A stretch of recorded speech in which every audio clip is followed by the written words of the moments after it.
Aman wala. We tell Allah plenty thank you for him make it possible for we all today from Ethiopia. And we ask that this occasion let it be fruitful one. We ask Allah subhanahu wa ta'ala for guide me, for take control of all waiting that we are. We pray for protection of all the party elders in Aya.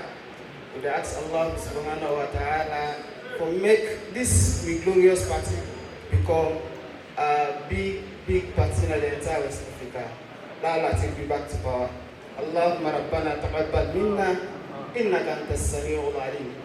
Iyyaka na'budu ya Allah wa laka nusalli wa nasjud wa ilayka nas'a wa naqbir wa narju rahmataka ya Allah wa narju rahmataka wa nakhsha azaba inna azabaka jidda bil kuffar. Subhana rabbika rabbil izzati amma yasifun wassalatu wassalamu alal mursalin walhamdulillahi rabbil alamin. Al-Fatihatul Kitab.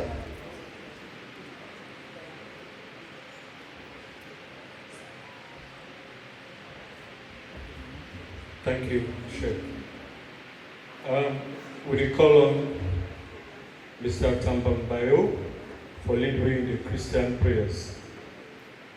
This program is live on AYV.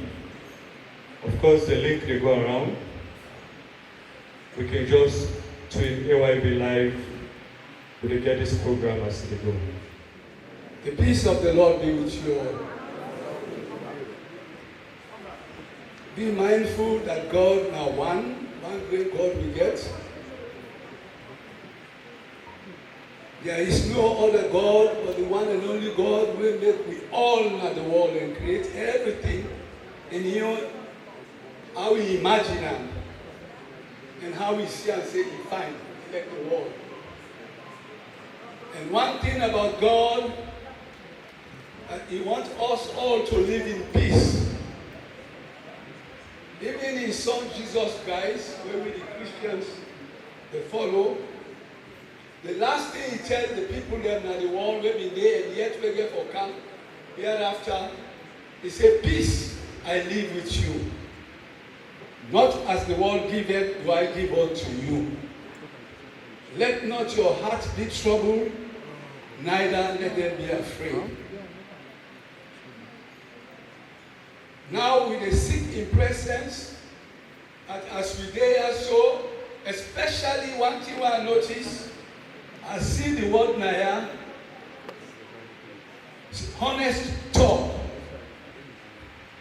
And one of Jesus Christ and disciples were come later on, when Paul, he talked in the book of Philippians, say, whatsoever things are true, whatsoever things are honest, whatsoever things are just, whatsoever things are pure, whatsoever things are lovely, whatsoever things are of good report, he said, if there be praise, he said, let me think on these things.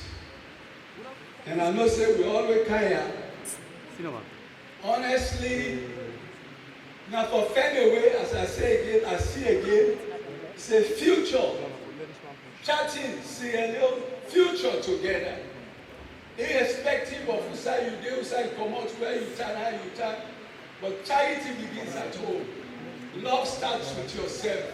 And love your neighbor as you love yourself. Christ-like attitude is that you live, that others may live.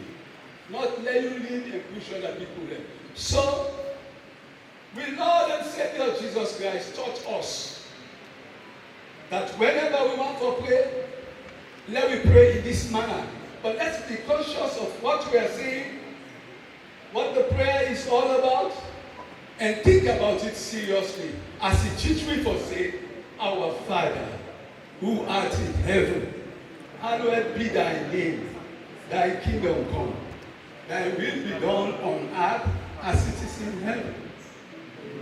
This day, our daily bread, and forgive us our trespasses, as we forgive those who trespass against us. Lead us not into temptation. Deliver us from all evil. forever and ever. And in this gathering, may his will be done. Amen. I want for this opportunity to welcome everybody to this meeting, especially members of the All People's Congress Party. When Dr. Kaifala Marah meets me, this year he talked to me saying he wants to organize a town hall meeting for a change. I asked him, I said, which format where the meeting will take? He said, definitely I will invite all the APC people because I'm APC myself. I will also invite members of the community, intellectuals, academics, drivers, everybody will get interest for camp, they can listen. Because Dr. Kaifala Marah wants to use this occasion for introduce a new system in the governance of this country. We all been done the talk say the democracy will they pursue now for make this country develop. But of course the democracy itself by itself is not enough. You forget people that will get ideas, where it will subject good ideas for make the democracy go before. We all know say we are in a situation whereby we call ourselves say we need a transition. But Kaifala Marah call and crossroads. Today, we can talk to me, for make explain to me the various components which constitute this crossroads. So once again, we're not going to take that too much today. I want for this opportunity to welcome everybody and for telling us here, this is a town hall meeting. We will allow everybody to ask questions after Dr. Kaifala Marah is going to make a presentation. We will all go enjoy the presentation, I assure you, because I have reasons to believe so. But before we do so, I will invite Dr. Marah, the other Marah, for to introduce his brother, Dr. Kaifala Marah. Marah, it is your right now to come and introduce your brother. Is he here? Good evening all. Esteemed and revered guests, respected comrades, distinguished ladies and gentlemen, I respectfully stand on this podium this evening to perform a significant and profound task. To introduce the keynote speaker of this event, Dr. Kaifala Marah, who in a few minutes will talk us through a theme titled A Nation at the Crossroads, charting Sierra Leone's path to prosperity.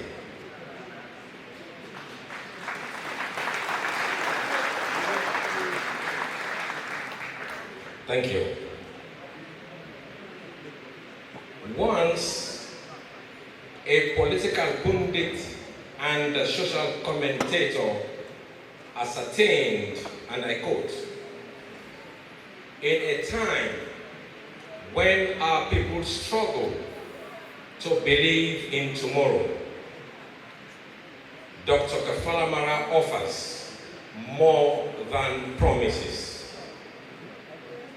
He offers a proven record, a vision rooted in service, and the courage to lead us towards a future we can finally see, feel, and live.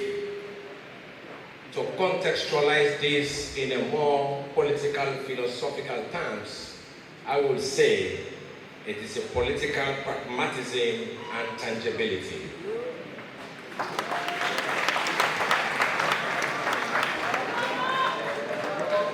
Dr. Kaifala Marah is a seasoned public finance and governance expert with over 2 decades of experience in economic movement, management, international diplomacy, governance reforms, strategic leadership.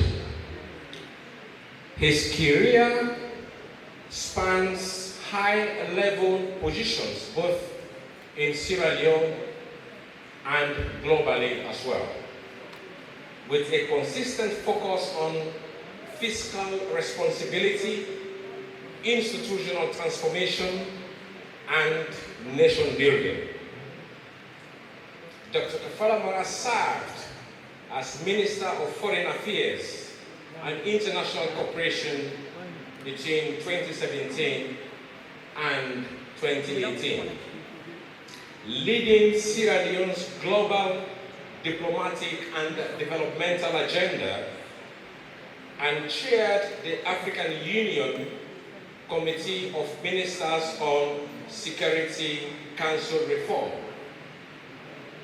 Prior to this, Dr. Kaifala Marah was governor of the Bank of Sierra Leone between 2016 and 2017, where he implemented key monetary policies to stabilize the national currency, lower inflation, and promote financial sector reform.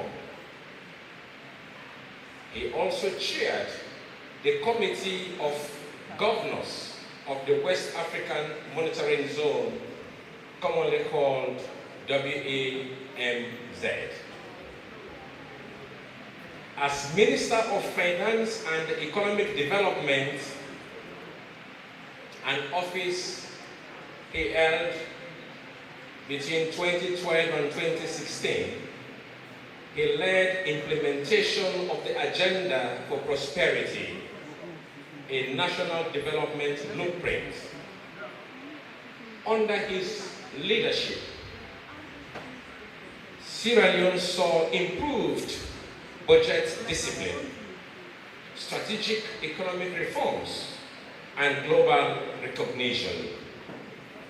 He also served as chair of the G7+, that is an association of finance ministers from fragile states, and co-chaired the International Dialogue on Peace and State Building. He was a member of the World Bank Advisory Council on Gender Affairs between 2013 and 2015. Earlier on, Dr. Marah served as Chief of Staff to the President of Sierra Leone. We all know President Ernest Bai Koroma between 2010 and 2012. And it is worth mentioning here that he was the first to hold that office, which we now call the Office of the Chief Minister.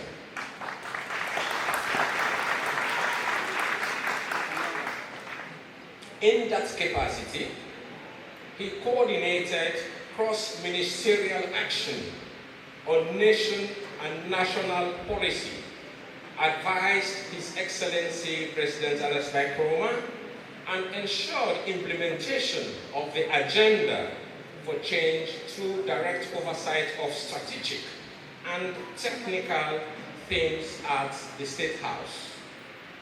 Internationally, Dr. Kaifala Marah gained prominence at the Commonwealth Secretariat as a public expenditure management advisor.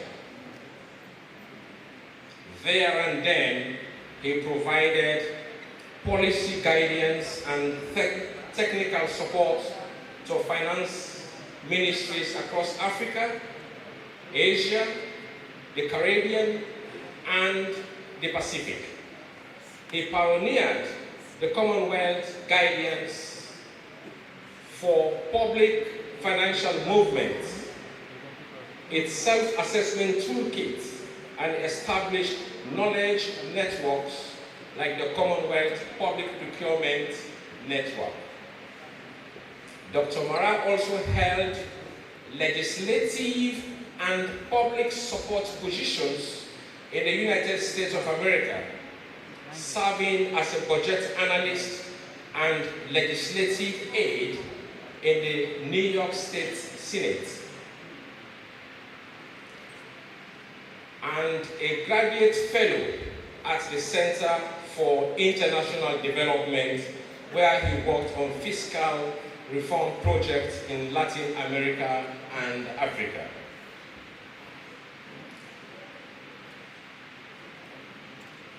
Having said that, let us focus on where the seed was planted. He began his professional journey in Sierra Leone as a deputy town clerk of the Kweduni Sebeu Town Council. He also served as youth leader and also national president of the Kono Students Union. Dr. Marah is deeply committed to grassroots development, including, but however not limited, to road rehabilitation, rural microfinancing for women, and school construction in underprivileged areas. He is a mentor and policy coach, frequently engaged on issues of economic governance, fiscal oversight, and institutional leadership. Of course, Dr. Kaifala Marah is married to a very beautiful lady, Josephine, and they are blessed with 4 children. And Dr. Marah continues to champion transformational leadership and sustainable development across Africa. Having said that, let me summarize his educational credentials. He holds a PhD in political finance at the University of Hull in the United Kingdom. Under his belt, he holds a Master of Arts in Public Policy, State University of New York in the United States of America. He also holds a Bachelor of Arts in International Relations from Frobe College, Sierra Leone.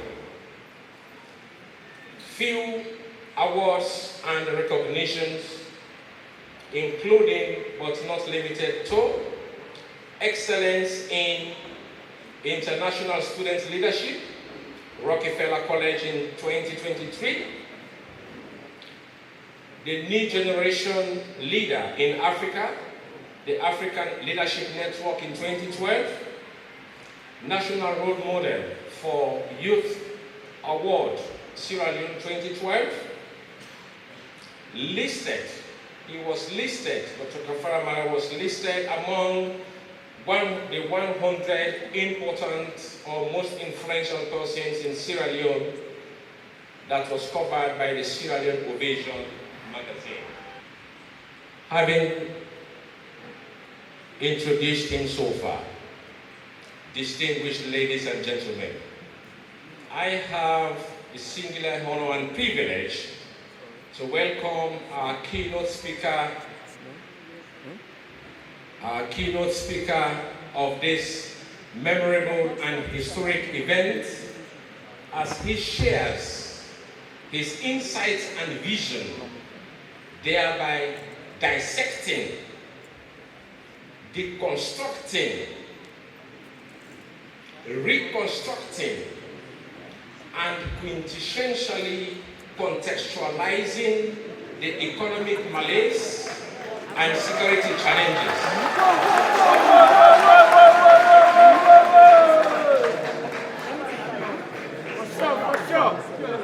The audience loved that, as I repeat.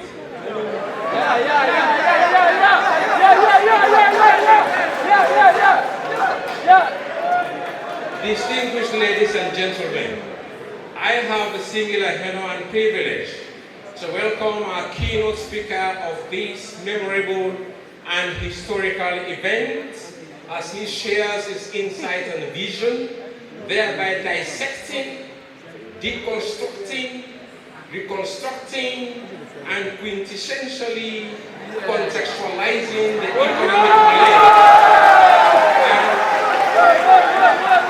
economic malaise and security challenges our beloved country Sierra Leone persists to grapple with.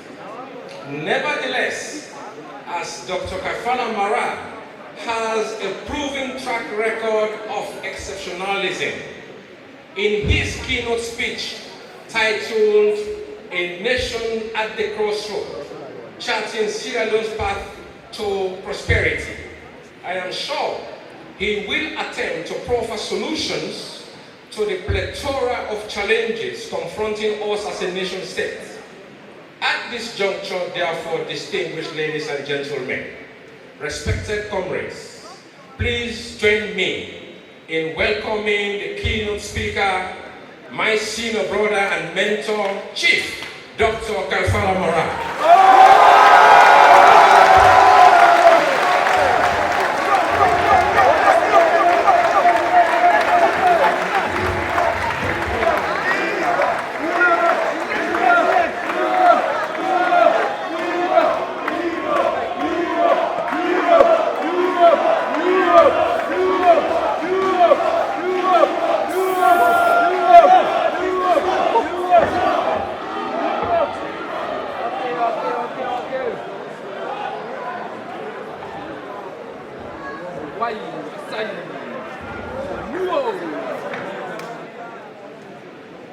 You know, Dr. S.S. Marah, by the way you do this thing this evening, I think we forgive double PhD.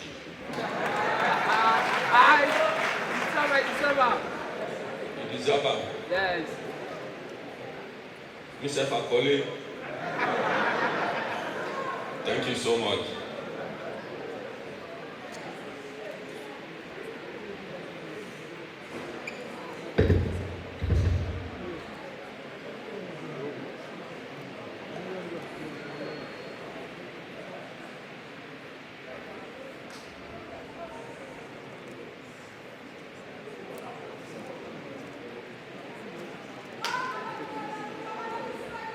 Good evening, everyone. Before I get started,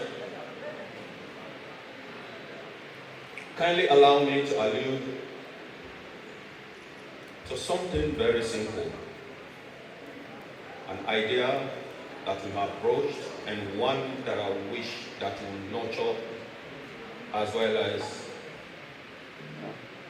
take along as we progress in our democratic development. It is good to have sessions like this.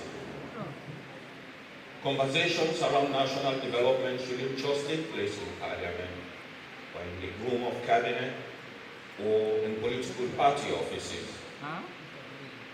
Leaving out experts and professionals, whether they are lawyers, bankers, engineers, and all walks of life.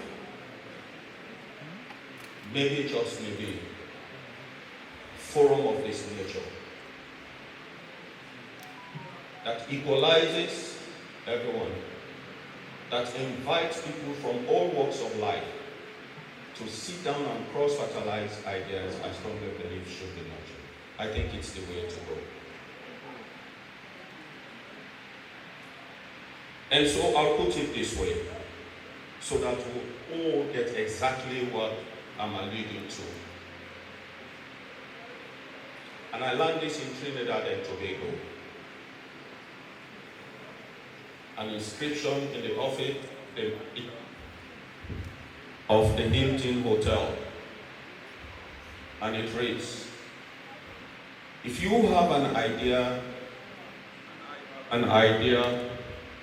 and we exchange our ideas, we'll have had 2 ideas. So you will have had 2, and I will have 1, 2. If you have a penny, exchange our penny, you'll still have a penny, and I'll still have 1. So the best scenario is to learn from each other and to cross-fertilize ideas. That's why we are here tonight.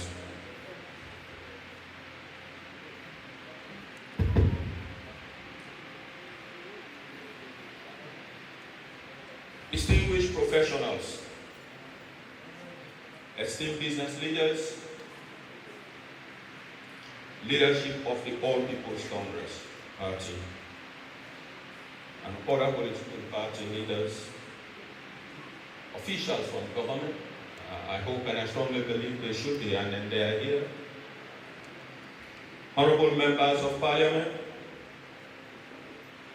revered paramount chiefs, tribal heads, religious leaders, persons with disability, representatives of civil society, trade union heads, creative industry pioneers,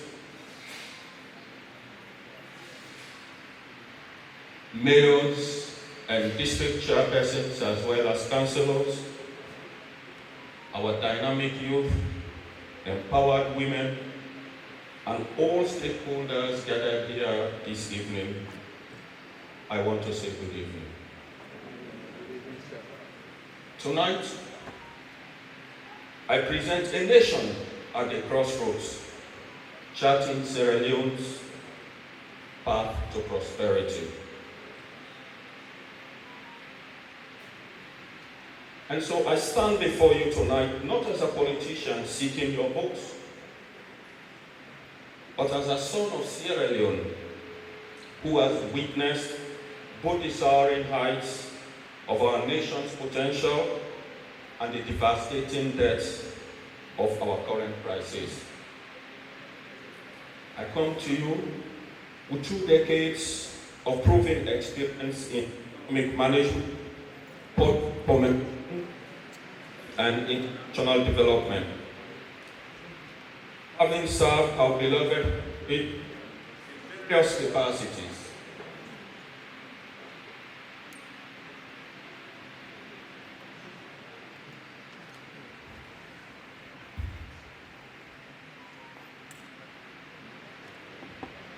hello? And having served our beloved country in various capacities during President Ernest Bai Koromah's transformative administration that lifted Sierra Leone to become one of the fastest growing economies in the world. What's up? What's up? What's up? What's up? What's up? What's up? That's happening. Tonight, we gather at the Bintumani Conference Center, a venue that has witnessed many pivotal moments in our nation's democratic journey. How fitting it is that we meet here tonight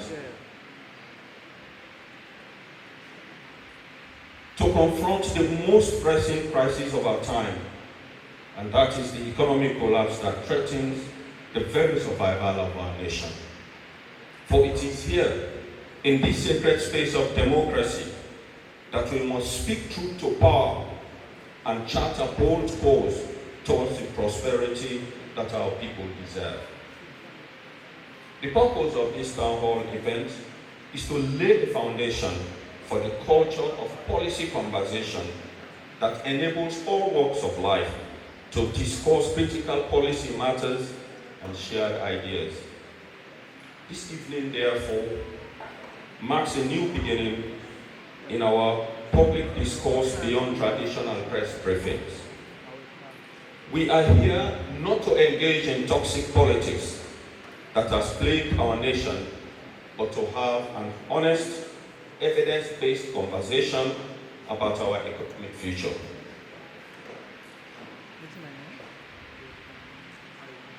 That is why we have in our midst professionals drawn from various fields contributing to national development.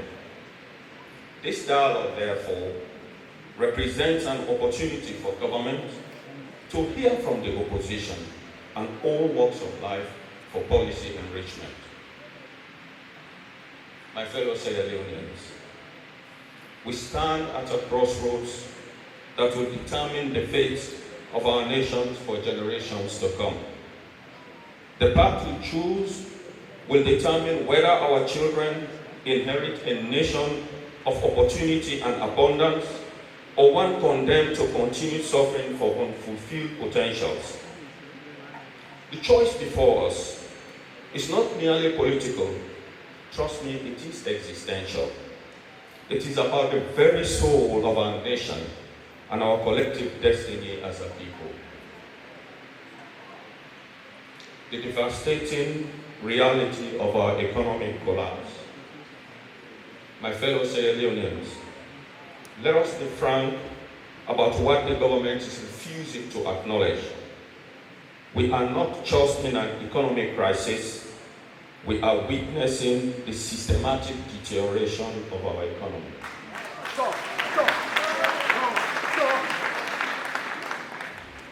The leone has lost its value more than any currency in our region. Plummeting from 7,555 old leones per US dollar in January 2018 to a staggering 22,400 old leones per US dollar in June 2025. This represents a currency collapse of over 200%. Revenue collection is underperforming under a government that promised to block leakages, but has instead become the biggest source of leakage itself.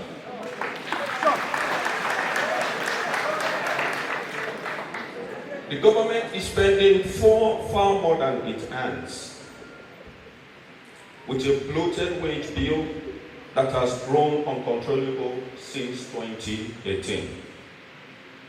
While struggling to pay salaries amidst uncontrolled spending with little oversight.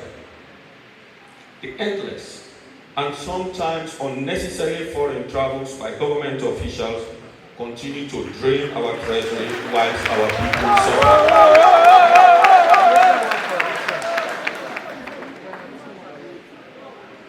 Our domestic and external debt situation has become a collective nightmare.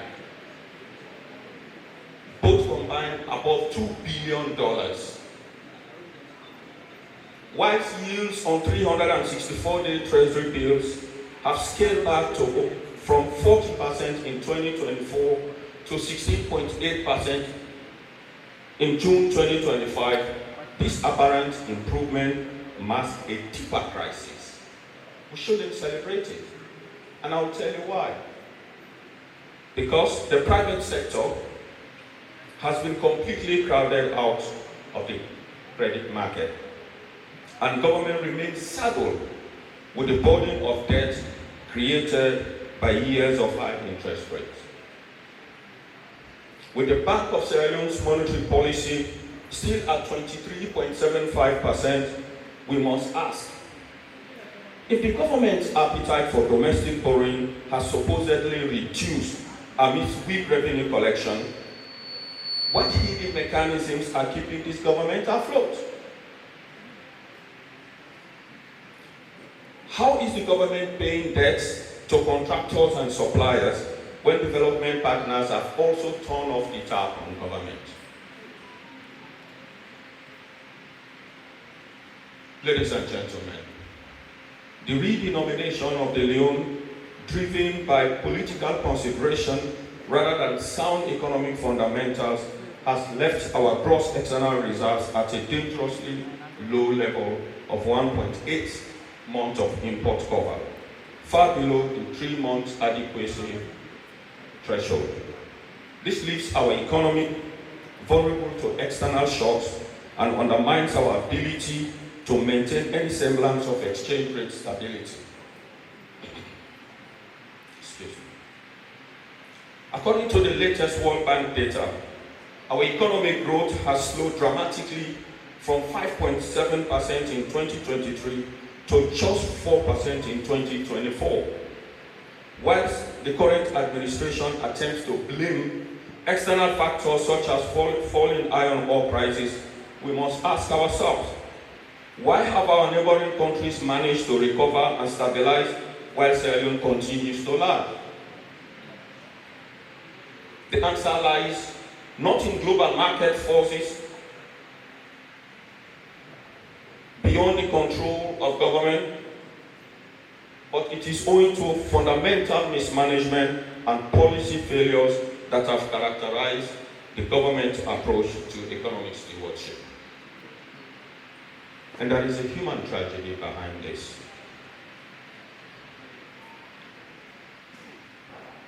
The stories emerging from Sierra Leone are heartbreaking testimonies.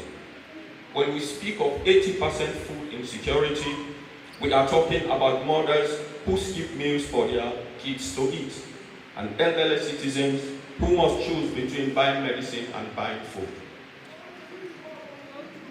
1 in 4 of our children suffers from malnutrition.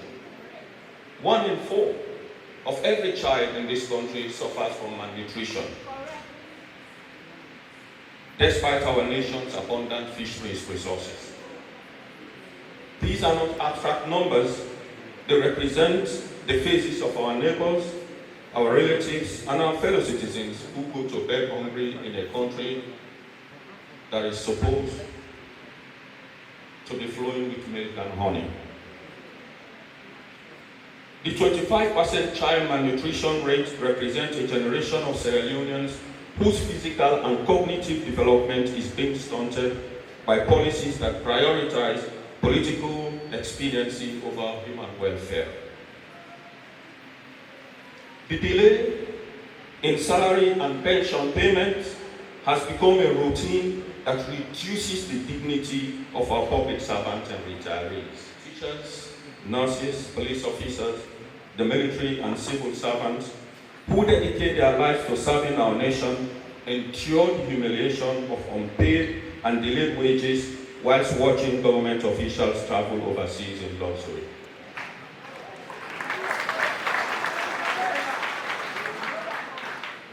Financial transfer to local councils suffer, and schools perish without subventions. This is not a mere administrative failure. It is the bankruptcy of a social contract between government and citizens. That is a fact. Ladies and gentlemen, allow me to share with you a tale of two administrations: transformation versus stagnation. To understand the magnitude of our current crisis, we must examine it against what Sierra Leone achieved under competent visionary leadership. The contrast between an Nkrumah administration, in which I had the honor to serve, and the current government performance is not merely stark, it is the difference between transformation and stagnation, between hope and despair.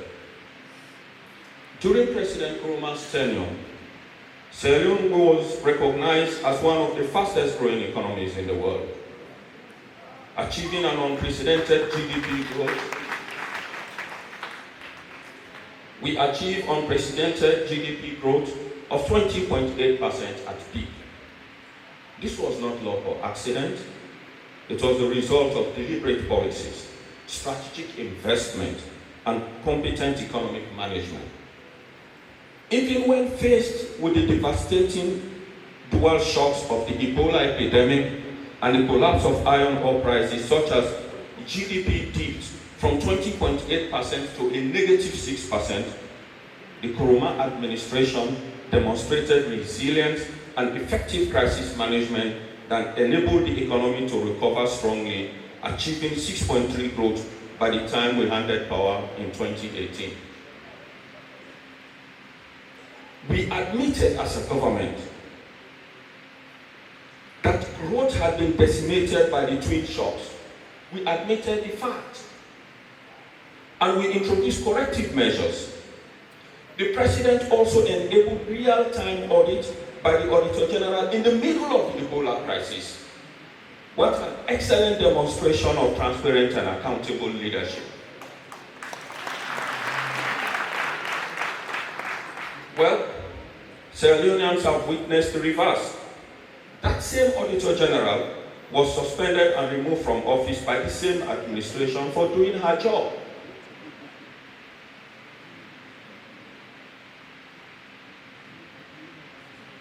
We asked her to conduct real-time audit in the middle of a crisis. And when you do the same of them out in Saka,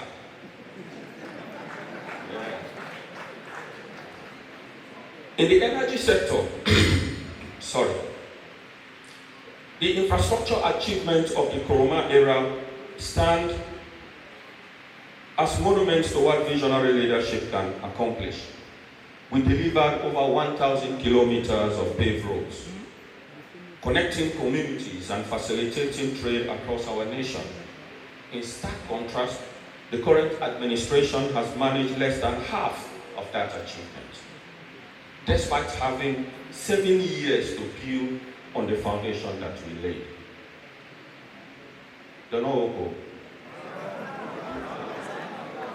In the energy sector, our accomplishments were transformative. We kept King Tom and Blackwell Road Power Plant functioning. We delivered the 50 megawatt Bombuna Hydro Dam, along with additional hydro facilities, Charlotte, Bankasoka, and Makale. We brought Adax Bioenergy with 15 megawatts. We implemented solar parks and the innovative Barefoot Women Solar Project, brought 6 megawatts of power to Lumye and 8 megawatts to Kono, and facilitated the CLSG power supply network which connected Sierra Leone to the regional power grid. These were not mere construction projects, ladies and gentlemen. They were an investment in our nation's productive capacity and our people's quality of life. On a note out blackout? Okay. Water, the most basic of human needs, was brought to multiple cities under our watch. Kenema, Kailaun, Pujang, Bo, Makeni, Potloko, Mile 91, and Kabbalah, which is not functioning right now. We understood that access to clean water is not a luxury, but a fundamental requirement for human dignity. The current administration's contribution to water infrastructure pale in comparison. They're not trial. Perhaps, most importantly, the Koroma administration demonstrated that effective economic management could create an environment conducive to private sector growth and investment. We reduced domestic interest rates from a crushing 27% to under 5%, creating space for businesses to access credit and expand their operations. We introduced the Treasury Single Account for better resource management, a system that this government adopted quickly but has failed to operate effectively. But there are strategic projects that this government don't, and you should know about them. Ladies and gentlemen, we resuscitated the stock exchange to enhance access to finance. It dropped dead under this government. We embarked on the initiative to conduct sovereign credit rating supported by the Standard Chartered Bank. It dropped dead in the Ministry of Finance. We established the Young Entrepreneurs Fund as a preferential facility to assist young people start their own businesses for young people. It dropped dead at the Central Bank. It's not functioning. We introduced Skills Development Fund to support the growth of high-level skills in the economy. It dropped dead in the Ministry of Finance. We initiated effective records management system in the Accountant General's Department. Again, a drop dead in the Ministry of Finance. We launched and operationalized a portal to track all NGO projects nationwide. A drop dead in the new Ministry of Development Planning. We launched Transparency Sierra Leone to enable both government and citizens to track 862 projects nationwide. A drop dead at State House. All of these initiatives died. Is it that the government didn't review our handing over notes after the 2018 elections? Or did they just abandon them?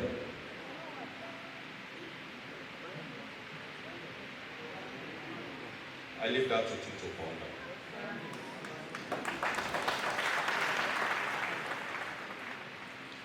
Ladies and gentlemen, our approach to social protection during times of crisis exemplified leadership that puts people first. During the Ebola crisis, you will recall, when schools were closed for over a year, we ensured that every teacher in Sierra Leone continued to receive their salary on time.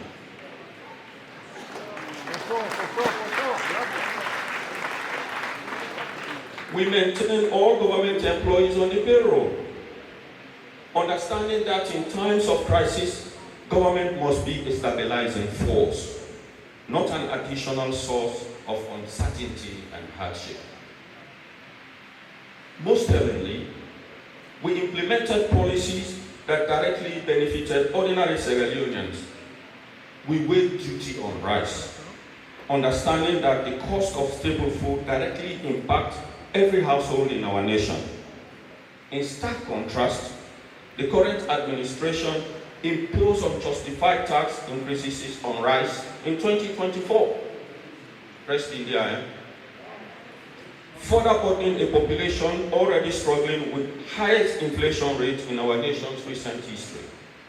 Well, while this policy has been reversed, and we know it has been reversed, but the damage has already been done. That's the truth. My proven track record. My fellow Sierra Leoneans, tonight, I come with a proven track record of economic leadership that spans over 2 decades of service to our nation and the international community. As Chief of Staff to President Nkrumah, I help coordinate the implementation of policies across government.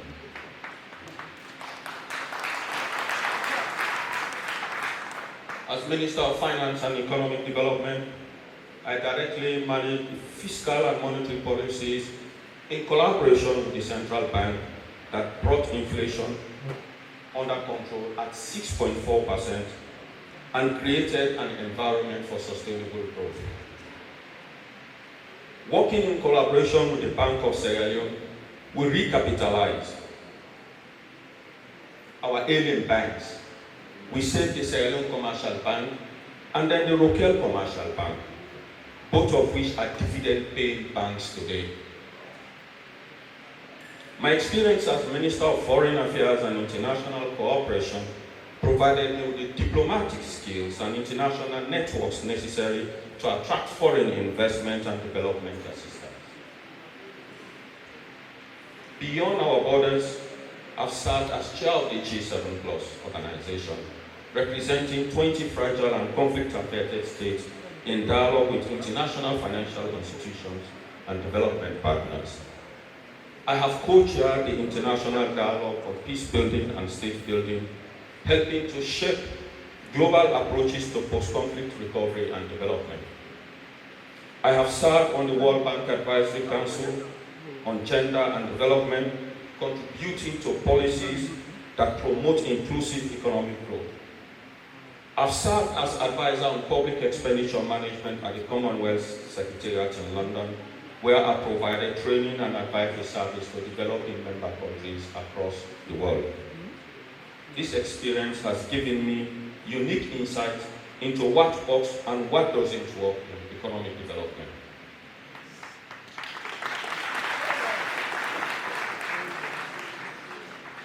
I have seen seen successful models of transformation in other countries, and I understand how to adapt these models of Sierra Leone to suit Sierra Leone's specific circumstances.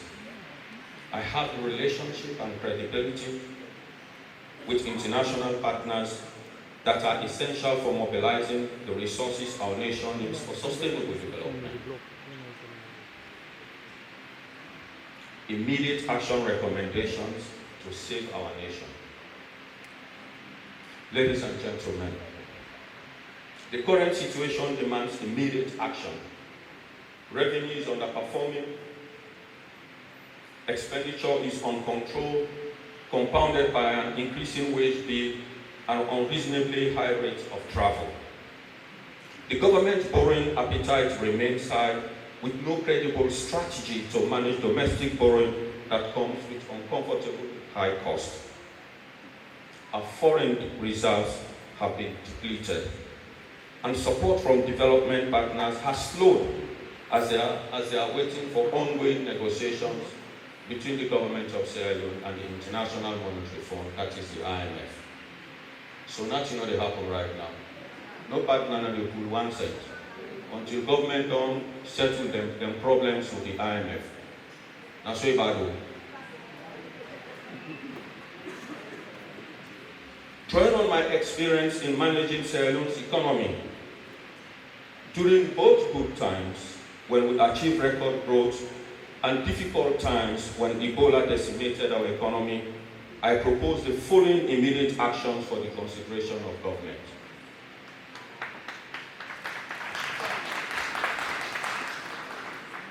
Lord, no less you don't think about Lord help there.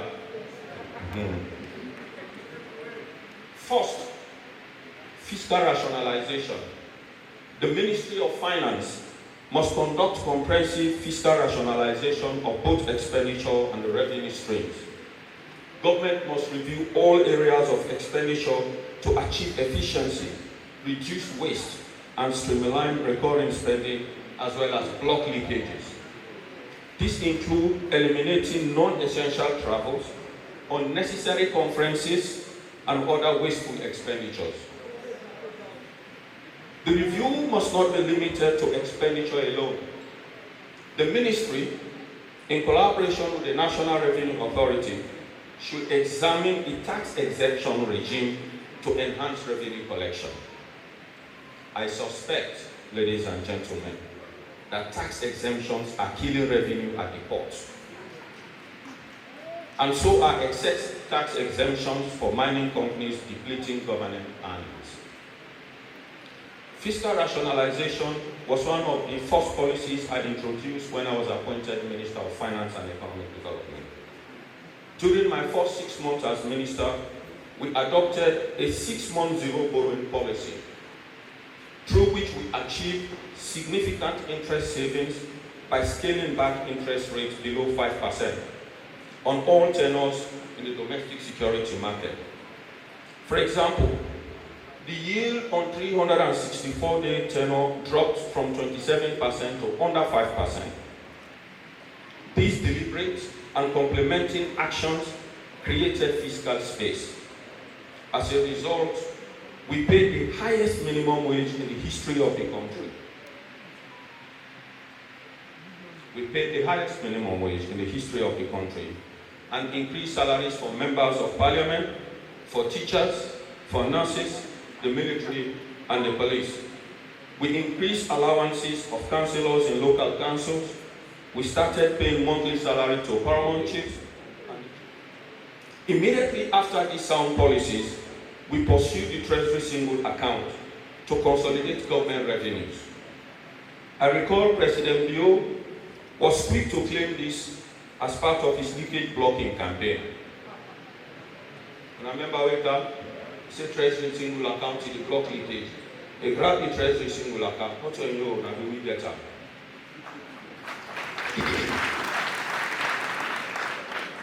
Today, one wonders how effectively the TSA is performing.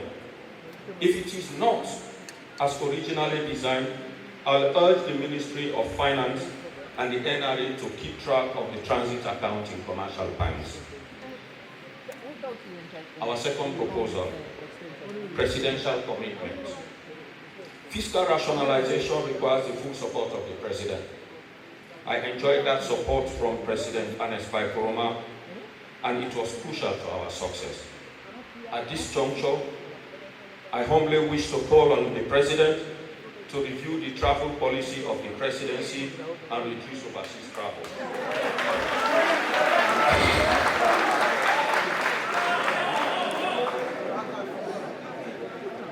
The endless stream of travels is causing mayhem to the Treasury. Amidst poor revenue generation, high cost of borrowing, and the government's inability to meet statutory obligations, like timely payment of salaries.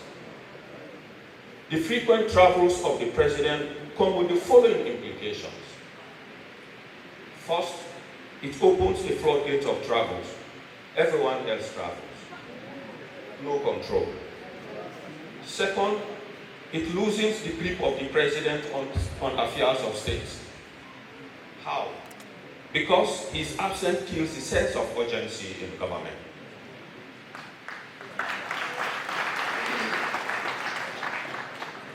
State House handlers do not have the same clout as the head of state. And the truth is, some matters will have to wait the return of the President. But if we always travel now, I will handle them. Our third proposal, introduce court waste panel.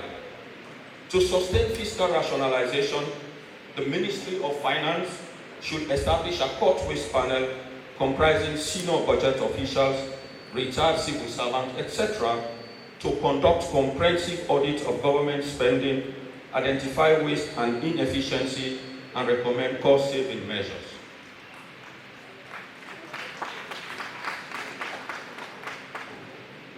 See, Minister Momodu Sidon, Nadane Benedu. Some ministries and they bring ordinary mug for drink tea, now 1 million euros and say cost. So you get for review that. Lord not pretend, you get for do that. If you not do that, it's not possible for Lord go anywhere.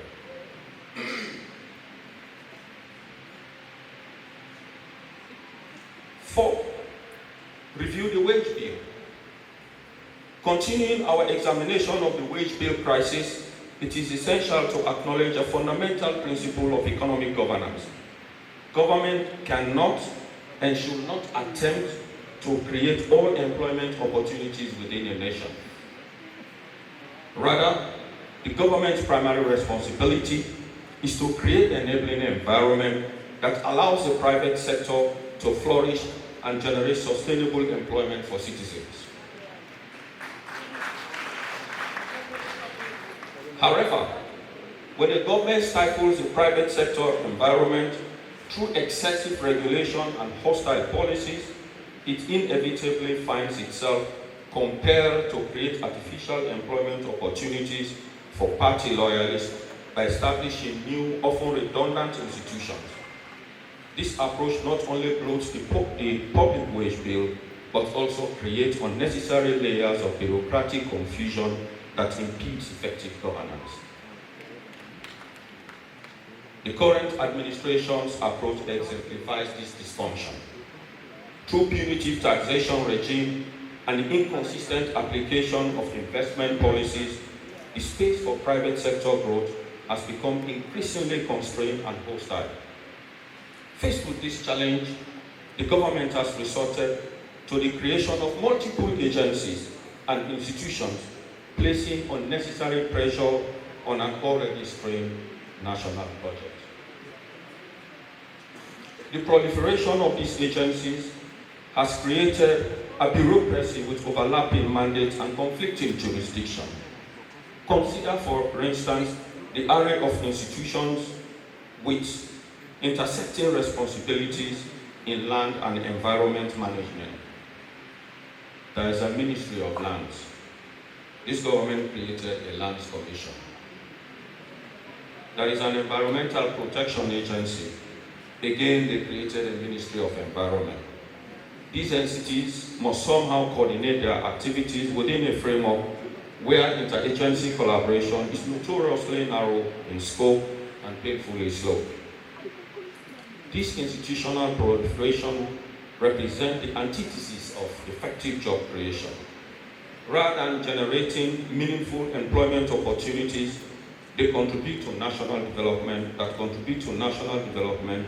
It merely inflates the public wage bill whilst creating institutional gridlock that fundamentally impedes our development. That is about the economy. What I believe government can do in the short term to clear the clothes, to clear all the blockages and heal the economy so as to be able to prepare the launch pad for tomorrow's growth. Government has to do that. That is our recommendation. But allow me, ladies and gentlemen, to focus on another aspect that has to do with governance challenges and the erosion of our democracy.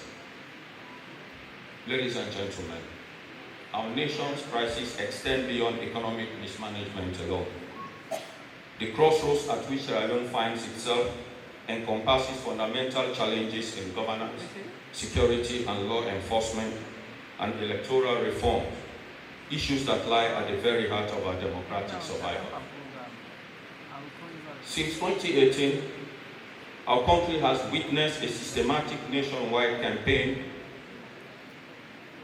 of brutally orchestrated attacks against opposition supporters. This reign of terror has been characterized by the cruel persecution of political opponents, with party stalwarts still languishing in detention. The gravity of this democratic regression is further compounded by inflammatory pronouncements from the senior officials of the ruling Sierra Leone People's Party, who have repeatedly declared their unwillingness to transfer power to the All People's Congress should we prevail in the 2020 presidential elections. Daniel just talk no more. And talk. No.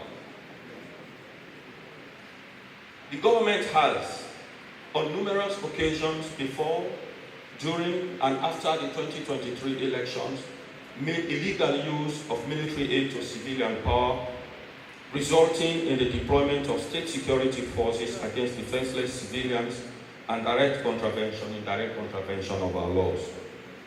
This systemic approach represents nothing less than erosion of democracy, widespread human rights violations, and the oppression of opposition members.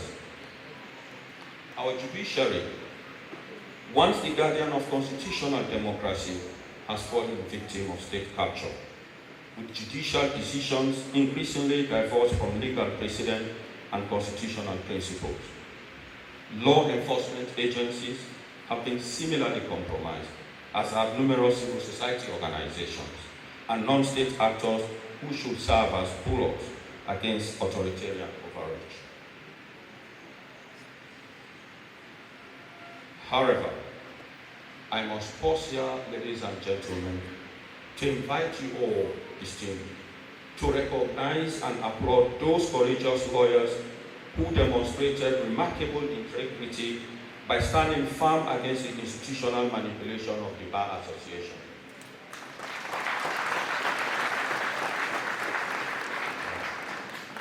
Their principal resistance served as a beacon of hope in these dark periods of our democracy. The recent appointment of an electoral commissioner for the Eastern Province, conducted without due process and contrary to the recommendations of the Tripartite Committee report, serves as a stark reminder of the comprehensive electoral fraud perpetrated during the 2023 election.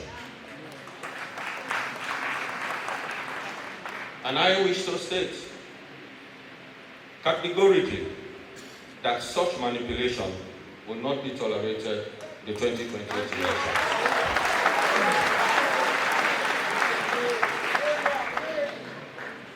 You know, the actions of government they started are a reminder of the way the 2023 elections were rigged. The 2023 electoral fraud was methodical and multifaceted. It began with the conduct of a fraudulent midterm census, continued with the systematic manipulation of election result management and tallying processes, included the deliberate exclusion of political parties from the printing and deployment of polling materials, involved the production of substandard voter identification cards, encompassed widespread polling day fraud, and culminated in flagrant violations of established procedures for tallying and announcing results after elections.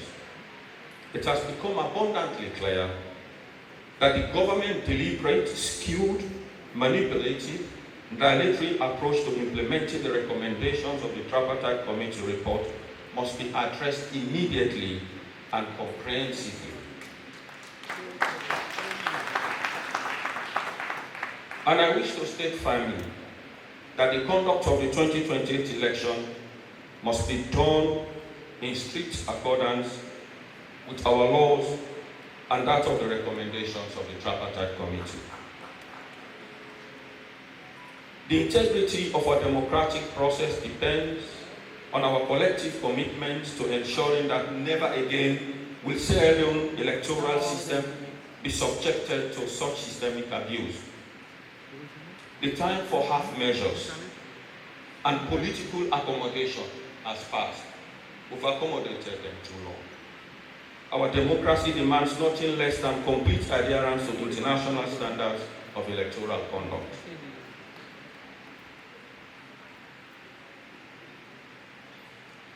In addition to all of this that I believe we should do as a political party, there is something else I wish to draw your attention to.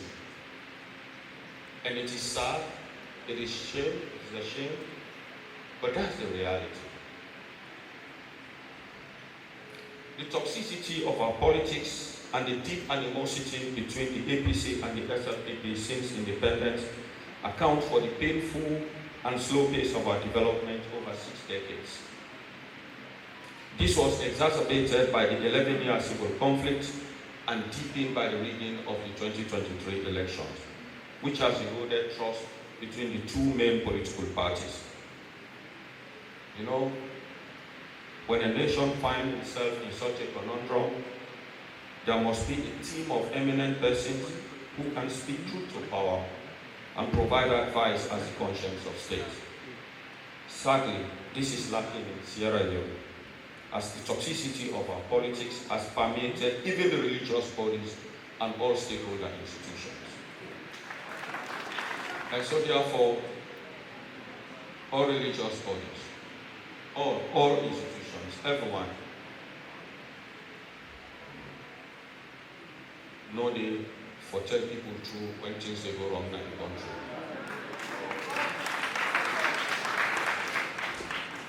So I propose establishing a league of eminent Sierra Leoneans to play the role of moral guarantors, to secure peace and steady the ship of state. This body will provide moral leadership our nation desperately needs.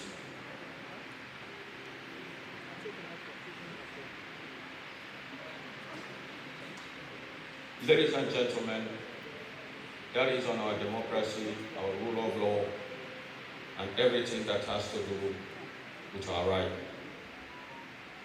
I now invite you to hear me out on our vision for transformation, how we transform this country.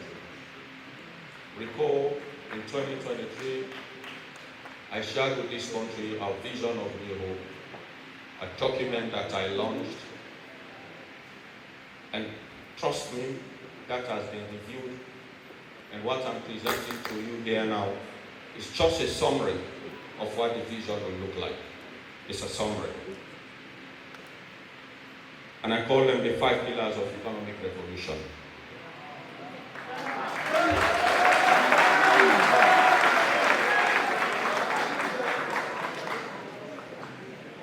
Based on my experience and analysis of our current challenges, I present a comprehensive 5-pillar economic transformation agenda along with several enablers that will restore Sierra Leone to prosperity and ensure that the benefits of growth are shared by all our citizens. Will attain middle income status by 2035 and transform Sierra Leone to become a center of excellence in wealth creation and exemplary progress. Will accelerate energy capacity at 1,000 megawatts, deliver clean drinking water above 90%, adopt a social reform agenda, improve access to health and basic human services.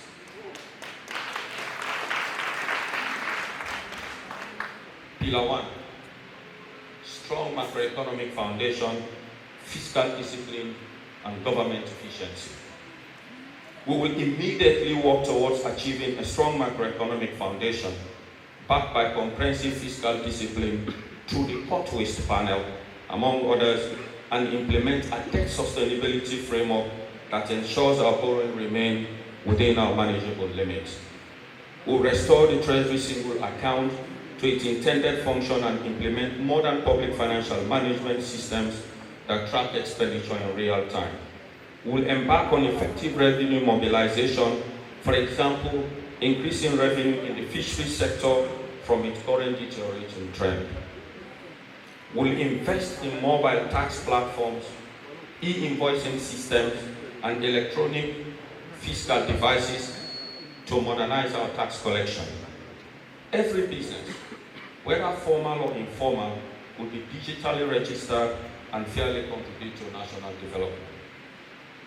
At this juncture, I would like to commend the government for rolling out the Mineral Wealth Fund. The Mineral Wealth Fund will help government increase its share in some of the mining companies. But they are picking this up from the APC's initiative by firstly establishing the Extractive Industry Revenue Unit in the NRA. This initiative will no doubt bolster revenue generation.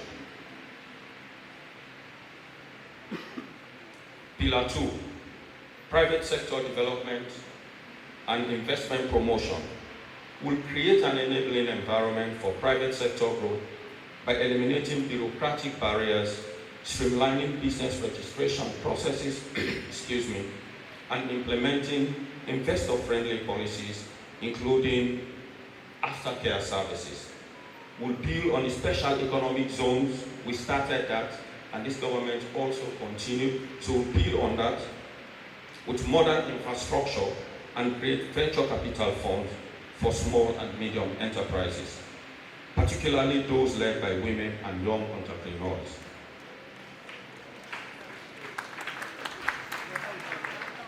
We will set up a high-level National Economic Council to provide technical support and a business and investment council to advise the government on improving the investment climate. At this juncture also, I would like to commend the government for signing ambitious projects with relevant US institutions on energy and infrastructure development. These are opportunities to build upon. So not for just tell them say that they do bad.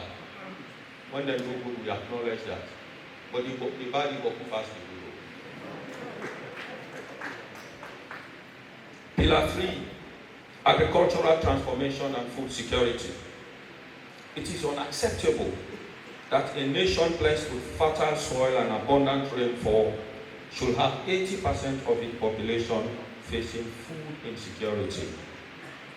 We'll implement a comprehensive agricultural transformation program under our Green Economy Initiative that increases productivity, improves market access, and ensures food security for all Sierra Leoneans through rural infrastructure investment, improved seeds and fertilizers, and climate-smart agriculture.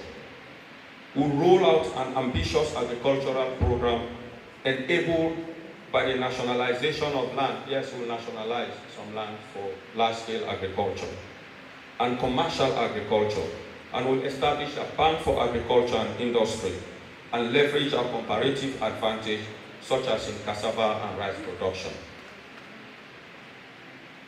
Pillar 4, energy, security, and infrastructure development. Building on the achievement of President Kuroma, we will set a target of delivering 1,000 megawatts of energy and accelerate the development of renewable energy sources, expand the national grid to reach underserved communities, and continue the road construction programs, which with a focus on connecting agricultural areas to markets and improving regional connectivity. Pillar 5, human capital development and social protection. We will invest strategically in building a resilient and future-ready population through a transformative literacy and skills revolution, robust education system reform, and expanding access to technical, vocational, and entrepreneurial training. Our goal is to empower all citizens, particularly women, youth, and the elderly, with the knowledge and tools needed to thrive in a modern, inclusive economy. We will start this under President Kuroma. We will establish the Skills Development Fund. We say, okay, make we train 200 to 300 young people in solar engineering. They will help them perform themselves into companies. And then we use the Young Entrepreneurs Fund, when a special fund within at the central bank, for funding companies there, so they go train. And what we will do, we will assign them companies there to all the districts, so now therefore they handle all solar projects with government they do. They bring them all together, then form one company, then list and at the stock exchange will be established. That stock exchange, they don't die today. They will charge them with the responsibility for charge the country in future under clean energy. Development not to accident, not to act, na science. Be careful act on that. Now some of them kind of will get for you. We create opportunity for young people and for women them as well. It's painful. Even the barefoot solar project where government been established. Now social women them, we call them solar engineers, social women them. Then start. We build this relationship with people in India. So women then will become solar engineers. You get women that will not go to school one day, but then are solar engineer. So if you expand the scope of that project, how do women then go there to the field? They're not going to be part of the economy. You're not going to integrate them because now women know when picking a backward, now you know when picking the top of who saying body don't want. So we give women the opportunity, the country they grow. These are some of the initiatives that will therefore take forward.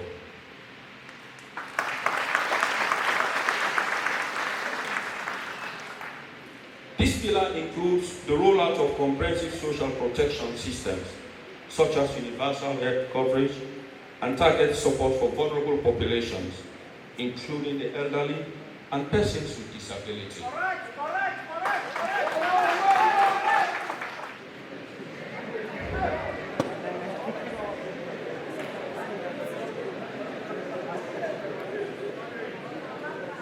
That are the disability there, man?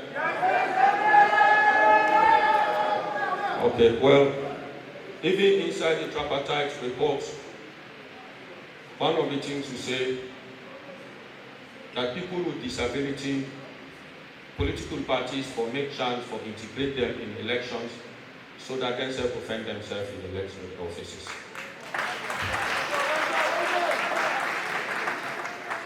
And that 10% of all positions, all apart from the presidency, 10% of all offices, all positions for the young people.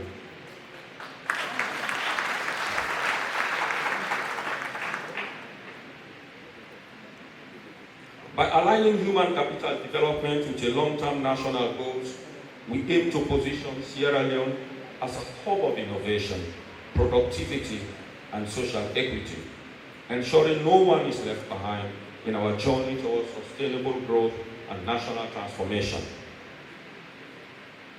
So after these 5 pillars, we have what we refer to as the enablers. There should be enablers to ensure that the 5 pillars succeed. 1, credible and strong judiciary. Ladies and gentlemen, a credible, independent, and efficient judiciary is fundamental to the success of our development agenda. The rule of law is not just a democratic ideal, it is an economic imperative. Investors, development partners, and citizens alike must trust that contracts will be enforced, rights will be protected, and justice will be served impartially. A strengthened judiciary will underpin the transparent governance system we aim to build, ensure fair and timely resolution of disputes, and uphold the checks and balances necessary for good governance. We will work to depoliticize and modernize our judicial institutions, invest in capacity building, and promote access to justice for all, thereby reinforcing confidence in Sierra Leone as a stable, secure, and attractive environment for development and investment.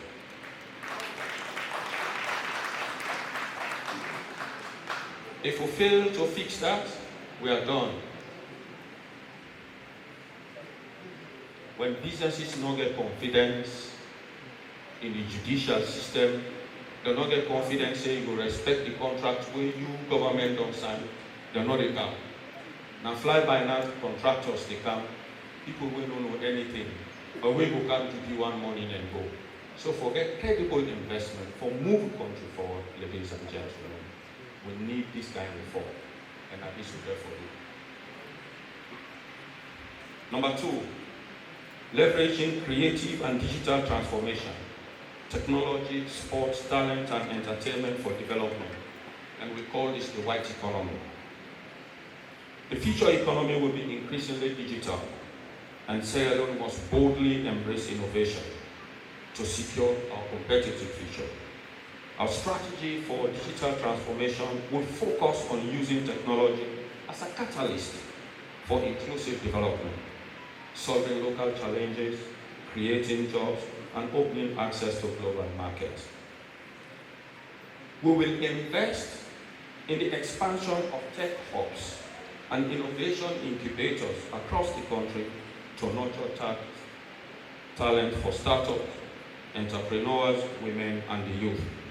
By fostering a vibrant ecosystem for fintech innovations, we will improve access to financial services and stimulate economic activities, especially for small and women-owned businesses.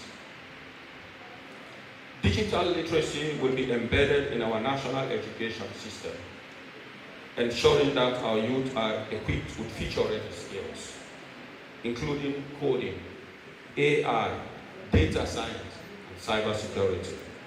We will also introduce policies to guide the safe and ethical use of AI and emerging technologies, encouraging responsible innovation while protecting citizens' rights. Technology will be leveraged to enhance governance, transparency, and service delivery, driving digital public services that are citizen-focused, accessible, and efficient. The launch of the Dr. Marah campaign app and website is only the beginning. With this, we'll begin to look into how technology can drive growth, inclusion, and long-term prosperity. One of the key features of that mobile app will be our talent database and skills directory. We'll begin to collect data on the skills diversity of Sierra Leoneans around the world to fuel our human capital readiness. We don't have to always source skills from other economies when we have a critical pool of talent at home and abroad. It is time to look inwards.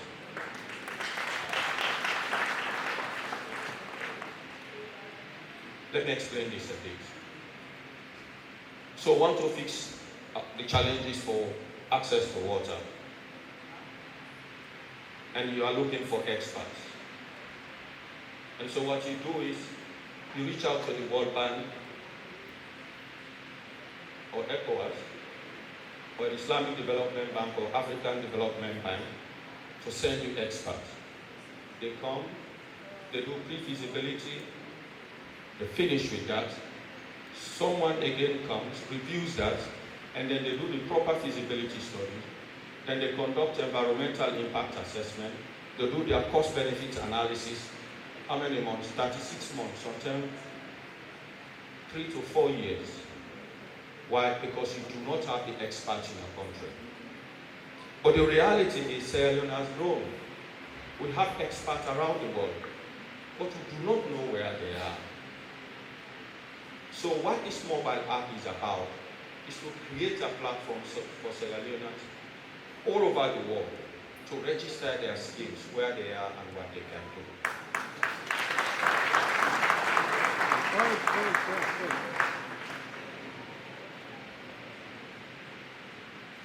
So let us assume we hit commercial proportions tomorrow for the oil and gas exploration that is ongoing.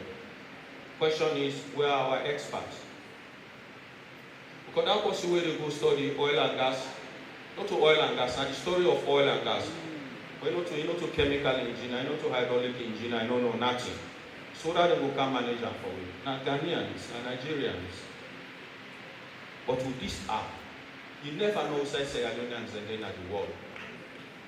We don't already do this. So when terrorists, you just go in a database, you identify expert them across the world, you bring them, deploy them. It saves you time and money.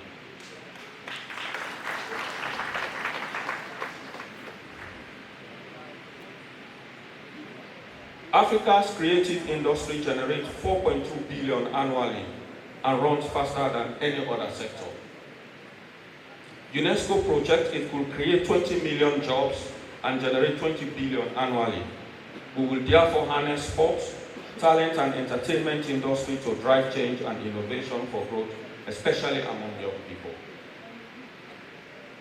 3, climate change and environmental sustainability, our green and blue economy. As we pursue economic development, we must also safeguard our natural environment and build climate resilience. Sierra Leone is highly vulnerable to the impact of climate change, including rising sea levels, coastal erosion, flash floods, deforestation, and shifting rainfall patterns that threaten lives, infrastructure, and agricultural productivity. Our development strategy, therefore, will prioritize bold environmental reforms that drive both sustainability and inclusive growth. This includes transitioning from plastic to paper bags,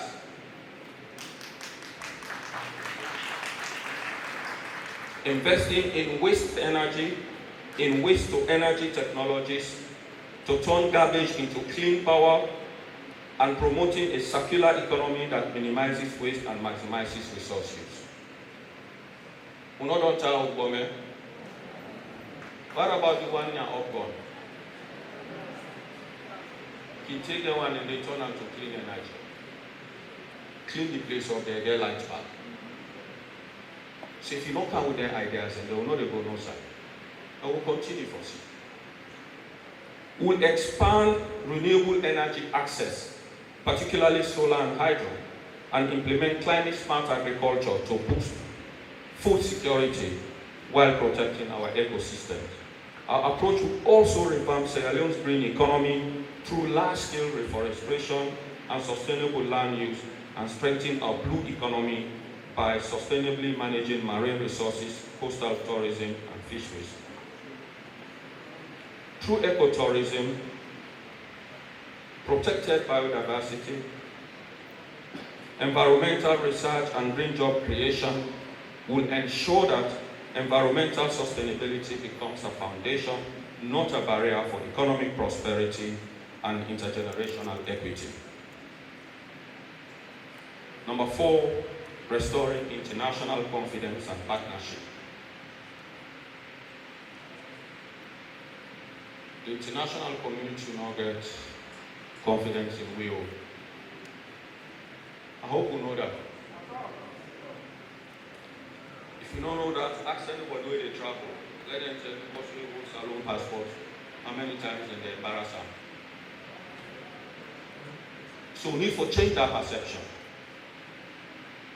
While there is growing concern that our nation is increasingly perceived as being vulnerable to elite networks, raising alarm among some of the key development and private sector partners, we must acknowledge this reality without accepting it as our destiny. Not all is lost, Sierra Leone. One of our most urgent tasks will be to restore the confidence of international partners and investors who have grown disillusioned with Sierra Leone's economic governance. Having worked extensively with international organizations, I understand what it takes to rebuild trust and credibility. We'll prioritize the establishment of transparent, accountable governance system that aligns with international standards. We will honor our commitment to global treaties, strategically engage our diaspora as a bridge to international market and development efforts, and reposition Sierra Leone as a trustworthy and capable partner in both regional and global initiatives.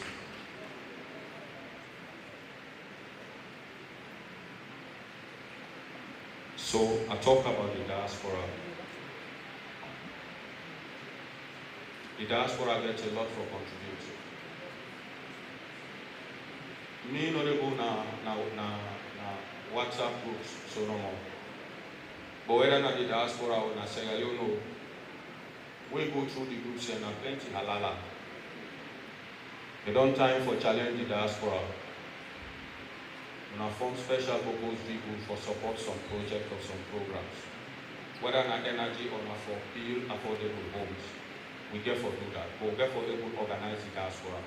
Then for become one big chunk for help develop this country. You will know that by the remittances that we send every now and then to the country. So therefore position the diaspora to the economy.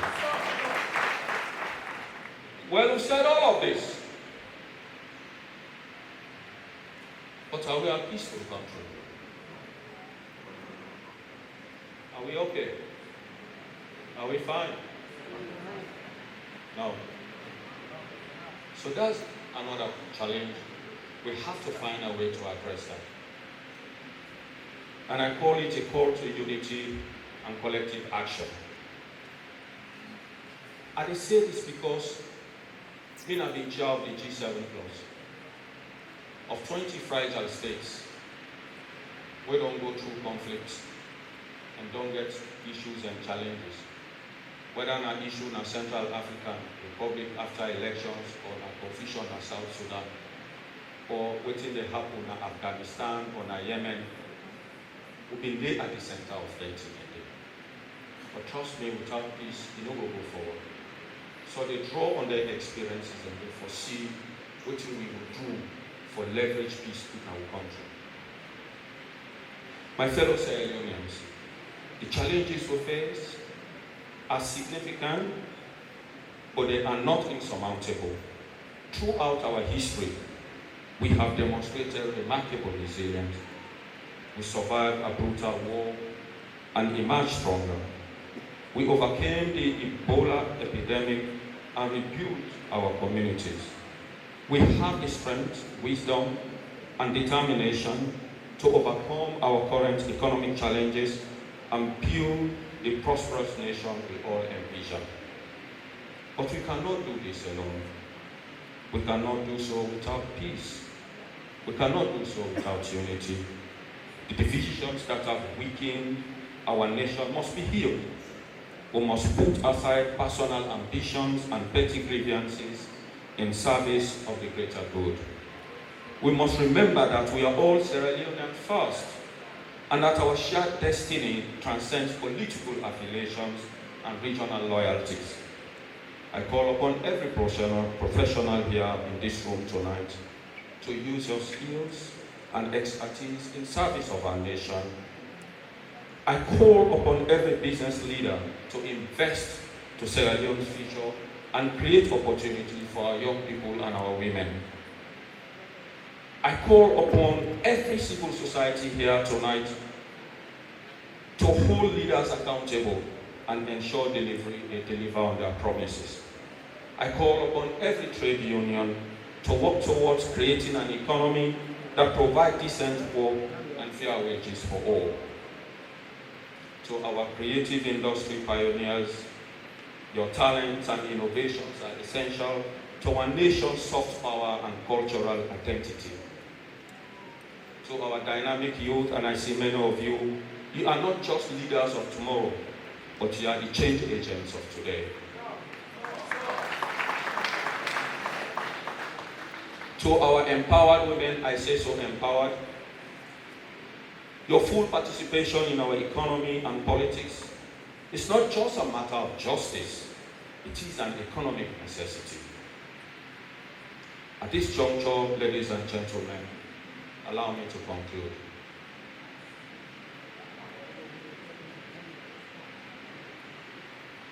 My fellow Sierra Leoneans,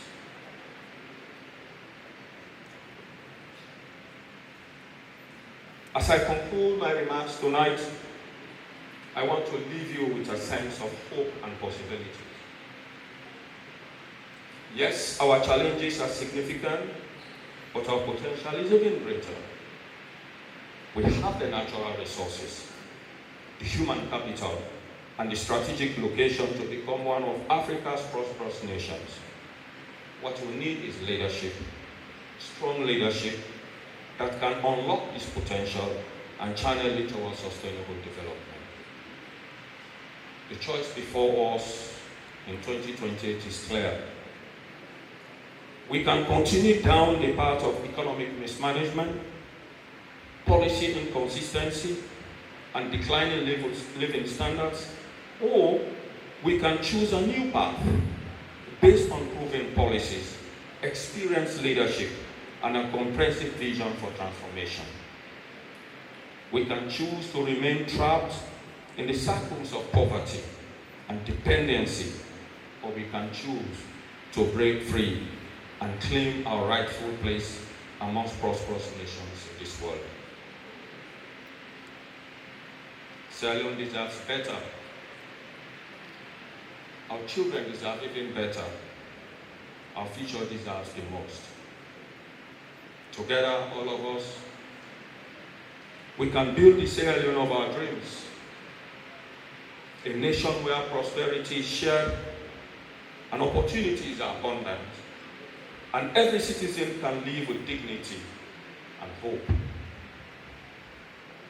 The time for change is now. The opportunity is before us, and the choice is ours. Let us choose wisely, ladies and gentlemen. Choose wisely. Let us choose boldly. And let us choose together. Let us choose our new hope for Sierra Leone.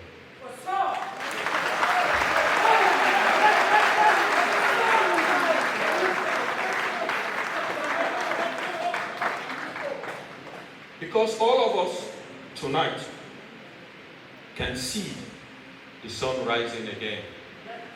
And tomorrow, it's gonna rise. I wanna thank you, distinguished ladies and gentlemen, and may God bless Sierra Leone. I wanna thank you and a good evening. Thank you so much.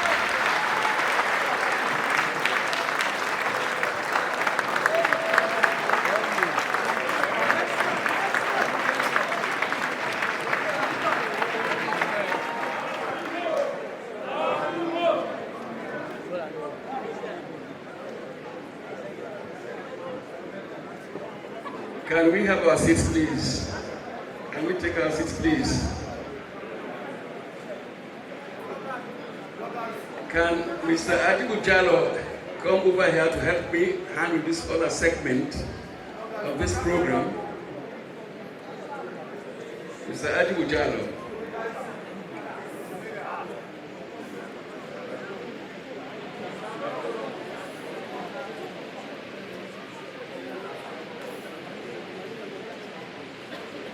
I want to thank Dr. Kaifala Marah.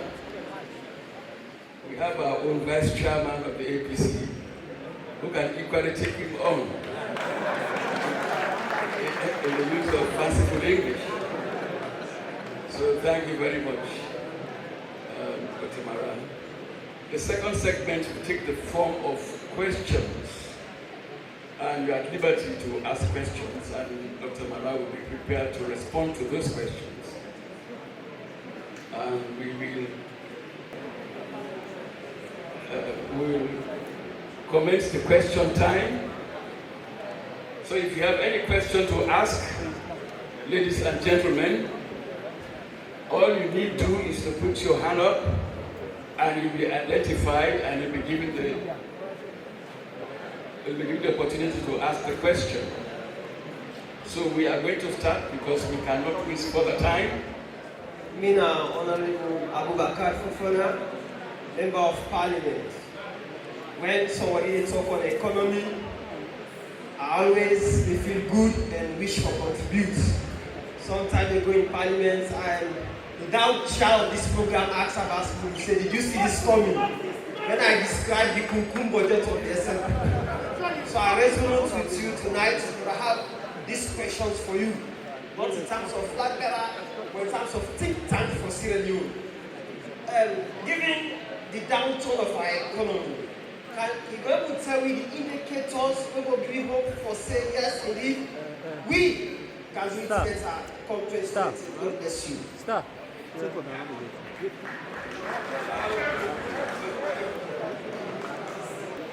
Of course, my name, I'm an engineer and civil engineer. Sorry for that introduction. And Dr. Marah, I want to tell you thank you for the great submission we don't make. You talk about 5 pillars for your economic revolution. But inside them pillars, they're not too specific, but there is something where the gentleman mentioned about mining. I will let you tell me, Naya, and for the listeners, the way they now host. Wetin go be EU mining policy wey dey make ladies country benefit, especially when we know say most of the oil wey we get in this country if only we can able to refine them, we get bauxite, we get iron ore, we get multite. If only we can able to refine them oil in this country we can get employment, great employment there, and that also will increase the economy. Number 2, give me chance. Number 2, we also want to coming from the university, what are you plan? You say, you want enhance, human capital development. What will be, EU policy for make sure that we get research funding at the university that this country such that, we engineering department, like the chemistry department, the physics department, and the department we come up from, we were able to do 5 seconds. 5 seconds. 1 second more. We were able to get the funds necessary for carry out experiment and we will make able to refine their order in this country. Thank you very much. Thank you, Engineer. My question penetrates economic diversity and debts. With over 90% of public debt to GDP, 90.5% as of 2023, according to the African Development Bank, and heavy reliance on mining exports, iron ore, diamonds. What concrete plans do you have to diversify the economy and reduce debts? Thank you. Final question for this young man. This is like an observation. Presently in this country, let us go to a point, our difficulty is economy. That is clear. When there is difficulty in economy, political turbulence takes effect as it is now. My own point I want to share to we the audience is that we have an individual who is an economist and we have a problem, we have an economic problem. So Dr. Marah, by his presentation, is an economist professional. And now, we have an economic problem. It is like taking a carpenter to perform an appendix operation. You have somebody who is an economist, there should be no option, no dispute, but rather just go at the point and get Dr. Marah as president. For him to realize his dreams, he must be nominated by a political party.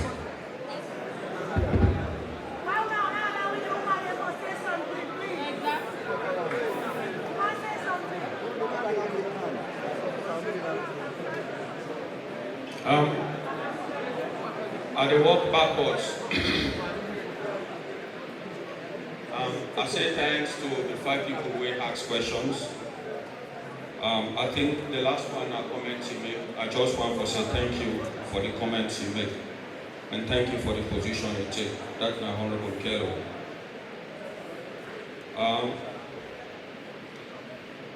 Adraman Jallo, asked question on the economy, on mining, as well as debt, correct? If I get you right. And what we will do for handle debt reduction and for stabilize the economy. Is that it? Okay. Well, my answer to Mr. Jallo, it dovetails with some of the questions we others did not ask. So I want please make una listen to me keenly. You know, for run a country where they in a very bad state like how they so, you need for do certain things. You need for clean up the mess.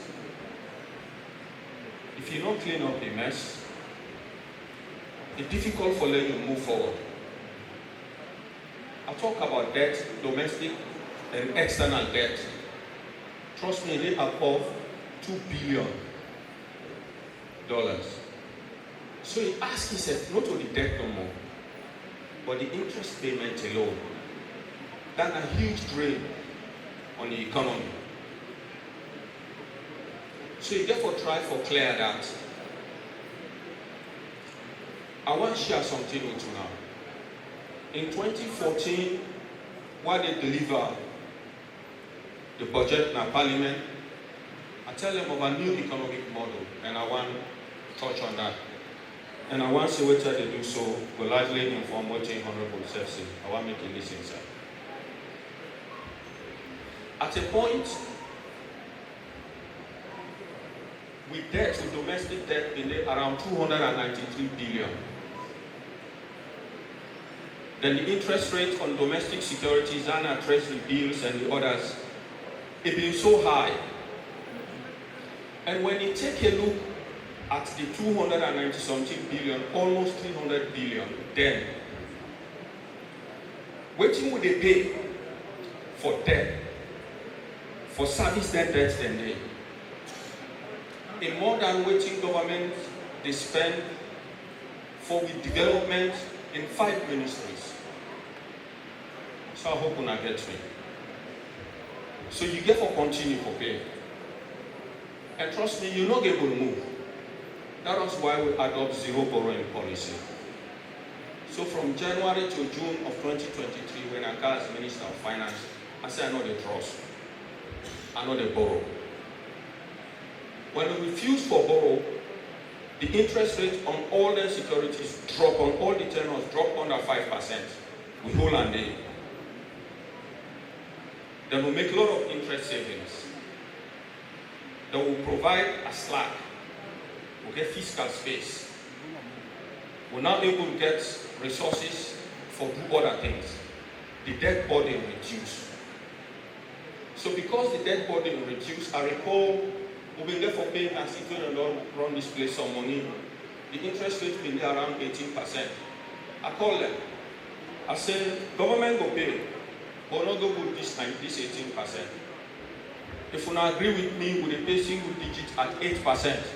I will pay on our next month. If you not say no after next month, we will only pay on the rate at which the interest prevails on the securities market. Trust me, we pay them at a lower interest rate, and at the end of the day, we create fiscal space. Somebody grab me, go tell President Obama, say the economy will crash. I say, sir, no economy no they crash. Now we the trust. But make I tell you why this is very important, sir.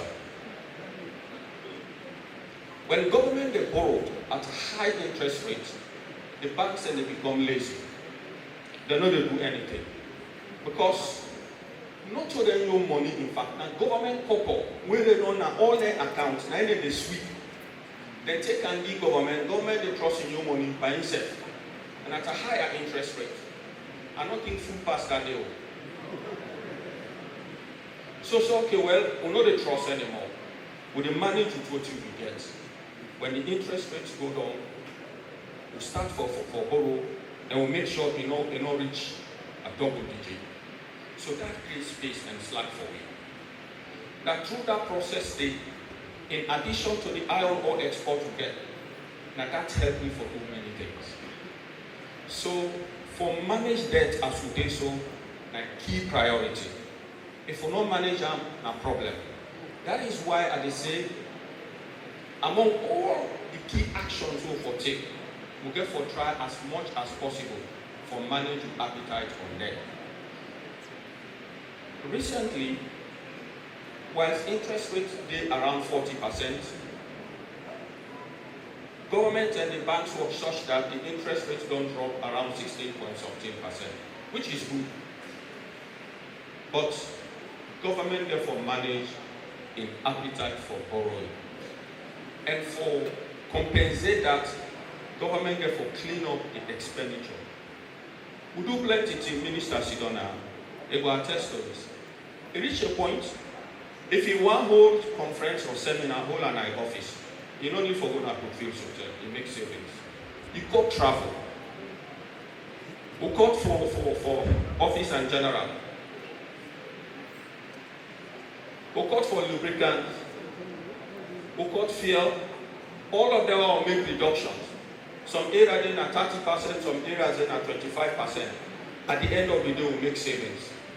Plus, we introduce something where I don't know if they do them, and I think it's necessary. When the year around, government can owe some ministries and some money. So in January, then they come back to the ministry for say, pay we the backlog of the last quarter. And then do we again the money for this first quarter. So I say no, you know what? If you keep co-rest, you know when that co-rest thing for breakfast, they drink tea again for breakfast. You're not right, you know the work so. So, not just drink the tea, that co-rest they keep up. Or if they eat the co-rest, you eat up, but no give money for tea again. Because I tell you, in international institutions, when the budget year close, they start fresh. You know they go over all what you been done left. That's an efficient budget management. So what I want to say is, what we need right now, as I set out, government need for clean in-house. Government need for clean expenditure stream. Government need for postal revenue collection. When the revenue drop, as Minister of Finance, go and port. When the revenue drop, take a look at the transit account. So plenty things the way government therefore do with the immediate situation, the immediate problems, you therefore arrest them before you begin member for make money. I mean, if I get for pay you 20 cents or 20 loans, I get for pay you that 20 loans first before I begin realize say yes, this. But if I owe you, I owe this man, I owe this man, and I owe that man. At the end of the day, waiting I get per month is small. Then how are they going to look after me begin their school fees? Now the same way governance is wrong. So government get for managing appetite for borrowing domestically. If not to that, we will go nowhere. So that's now for you, Chief Abraman. I come to engineer. You talk about mining policy. Engineer, you know, I'm happy about this, but this is what I said earlier. When they get conversations like this, not just politicians, you know, they bring the people them, we actually do work in the relevant sector for participating in the conversation.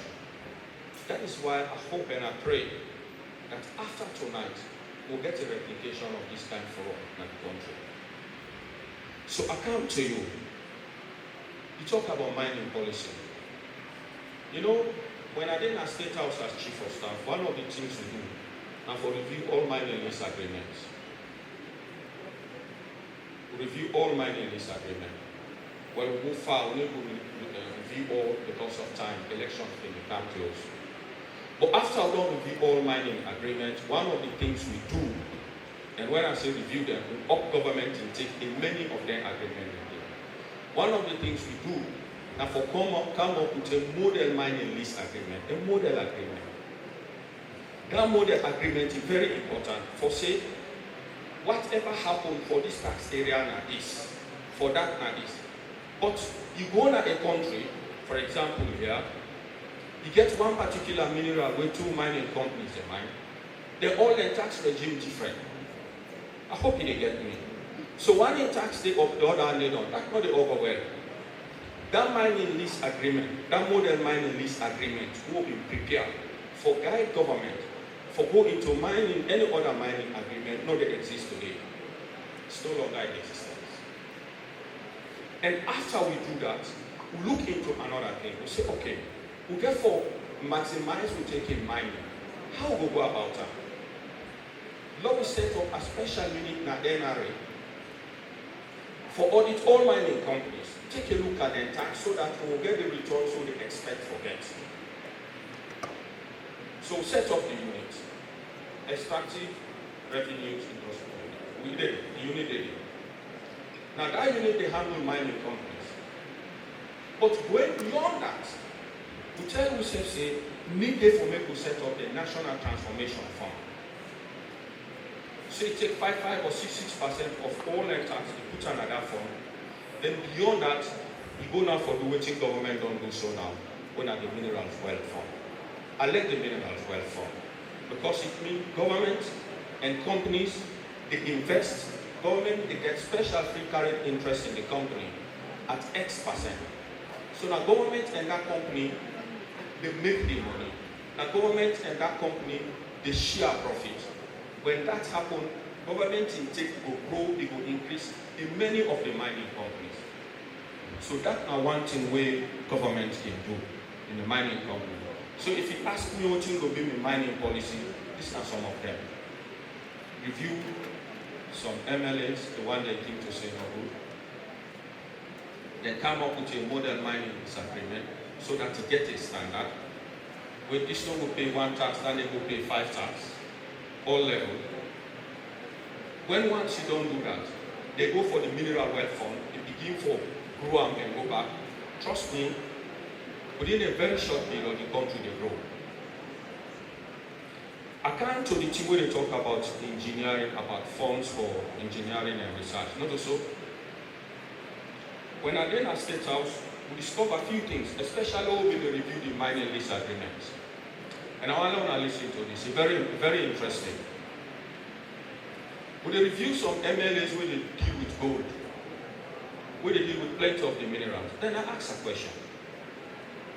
When we export them in iron ore, where do you want them for good time? What about gold? They showed me some people, GGDO, which was good. But the truth is, we will not get too many experts in the country for clearly understand the grade of them minerals. They're not too expert in them, we get only few of them. That was why we decided to establish the Skills Development Fund for deliberately train, build capacity of Sierra Leoneans for able to handle their sectors there, we could get government for growth. So what we did was, we call the Institution of Engineers. What do we call them? They'll call the universities, then set camp. Then we set Sudan as government. We should all get a basket fund. Make the mining companies and all other companies tell me the skill set where they require. And the Institution of Engineers then work with their companies there and advise the tertiary institutions for say, these are the new skill sets Sierra Leone need for growth, for link with human resource capacity to natural resources. I hope he gets me. So, the mining companies will contribute X% of their corporate social responsibility into that. Government will match the fund. If the institutions not able to train them, they're not able to provide, they're not able to get the faculty for train people in that area, they will outsource them. Institution of Engineers, they will come back to me. And they will come back. No, sir, they don't come. And then we find ourselves starting with that. So where are the experts? How you gonna know this thing where they move now this grade day? Now first grade, second grade, third grade, you don't know. So That was why in the Ministry of Finance, we established the Skills Development Fund. We put on door for deliberately trained Sierra Leoneans in many skilled areas. For example, fisheries, the count of the exploration of the do in oil. In many other areas, we know that crop of experts in the economy will be able to assist government for make policies and plan and move forward. So I take your point. If I get the opportunity for lead, trust me, the Skills Development Fund, not waiting the World Bank they support you. The Skills Development Fund they work. All the key areas, all the key technical areas, skill areas where the country need for growth, we invest deliberately in that. If the universities don't get the faculty, we outsource them.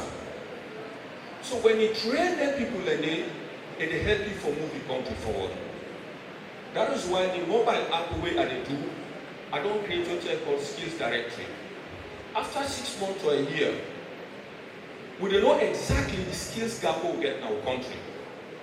They'll go to say, okay, under fisheries, now this skill set's lacking. Under oil and gas, now this. So when you know that, it's very easy for you as a government for invest in the skills area we require for moving country forward. And that will make you provide resources from companies where they invest in the country, especially when you need engineers, for set up a think tank for help the institution of engineers. Afofana, I want to say this. We indicate us a no good. It will tell you so well, inflation don't go down. Inflation generally, now how prices they go, now they call inflation otherwise. So you say, okay, inflation don't go down, but price will not go down. The only price you see they go down recently, I think them 2 days out, now the pump price, not so. But that pump price don't go down, it's true. But that will influence the Maggi, we don't begin sell 15 cents, and then they go down again. So the inflation that they talk about, clearly correlates with the day-to-day prices and the market. So you need to buy that. What thing I will buy is you introduce strong fiscal measures. We will make sure say the economy stabilizes. We will make the import cover not just stay as 1.8 as it is now. You get to 33 months import cover. When you domestic debt, I always say this now, big indicator. When you domestic debt they low, the banks in the beginning perform. Many of the banks continue to rely on government. Because when you go to the bank for take loan, the interest on the loan is between 17 or 20, some side they pass nearly 30%. How you go take loan at bank with that interest rate, you will pay. You know they go. But when the interest rates go down, I recall in 2014, we don't bring interest rates go down. I invite all the commercial banks around the table and finance. I say, so interest rates on domestic securities don't drop below 5%. Now your lending rates they around 20-something%. When I replicate what they happen at the domestic securities market. They say, okay. The MDs they go, they consult, they come back. They say they will only come around 15%. I say no, I want single digit. They say not possible. Why? Because water not the run, now they buy with your water. Electricity no go rely on and now they run with your own generators. So because of all that in the day, we and government therefore understand say the level they lend to the public no go drop to single digits, but it will drop around 15-16%. But the good news is because interest rates on domestic securities did not begin drop from then 27 to under 5%, they said the lending rate will be around 19-20%, will not drop to 17. But I still tell them say no under 17. Why? Mami Aisa too, except able to go to a bank, able to take loan, and able to pay the interest on that loan, Mami Aisa too in business no will grow. So you as a government, therefore be very careful. Introduce deliberate strategies and policies where they will make Mami Aisa too able to take loan, do business, and able to send in Peking for going university. In the document where I published the last time, I said, if I get the opportunity for lead this country, I will deliberately establish a bank what they call National Women Bank. And I mean, and we don't even begin start.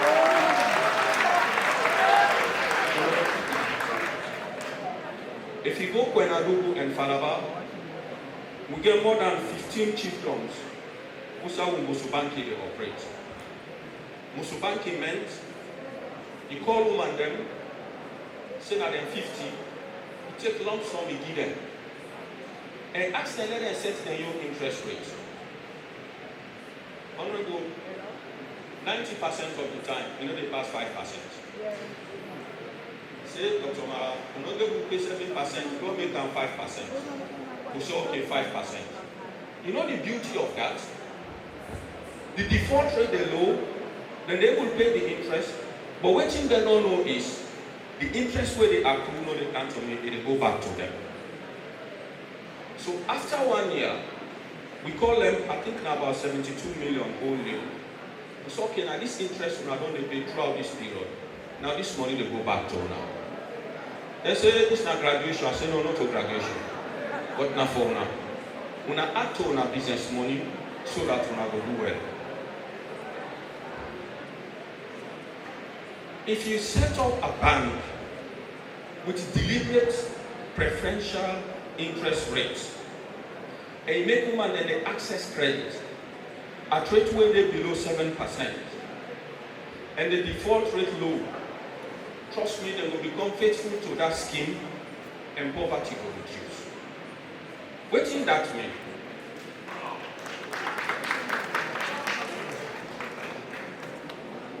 It means to say, if that person loyal to the bank for a year or two, himself, he make it get shares in the bank.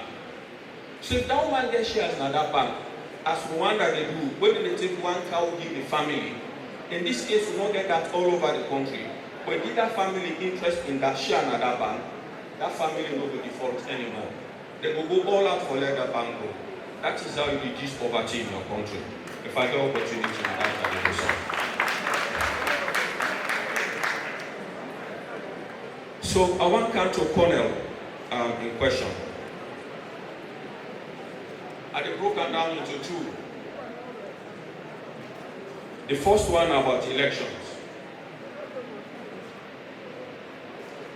I know what will happen at party office. But I want to let you know say the leadership of the party not ready for tolerate nonsense this time.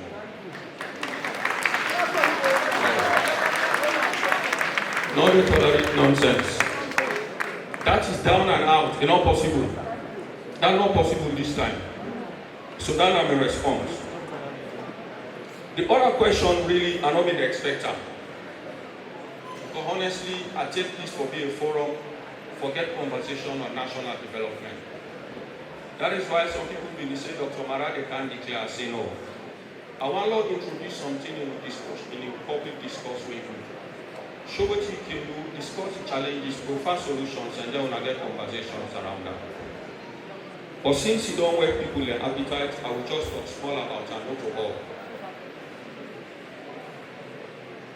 I will ask you, Colonel, what you will make you don't see me as president for this country 2020? I don't see how.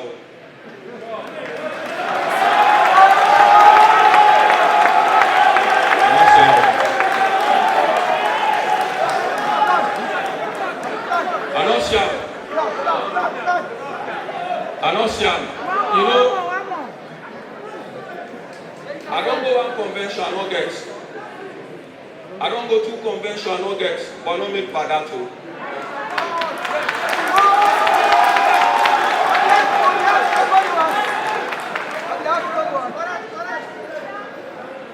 I stand by the party, and I stand by my big brother Samura, support him.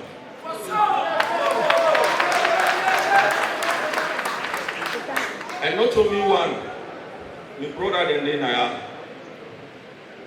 When we all contribute, we all support the brother then. But that then as some man in your first term, may not be my second term. This time I make a number 3.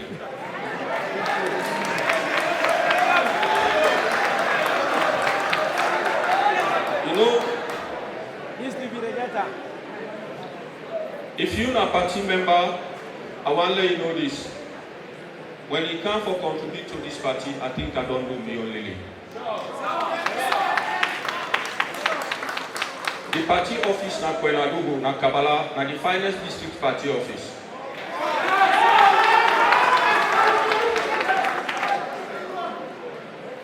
Deputy Chairman Sidona, Ego Kabala, Kaifala Marah, this is our party office, you don't find out, I say yes sir. They say when I try to do something about them. Go buy the land, people take them, joke. We start for big. Now when the thing don't go up, now people take them serious. But the good news is, plenty people contribute for love at that party office. But we'll not have day. We'll go down back in the south, Natama, and build another party office. I wonder how person will show loyalty and how you become faithful to a party more than that. I don't contribute to the infrastructure of the party.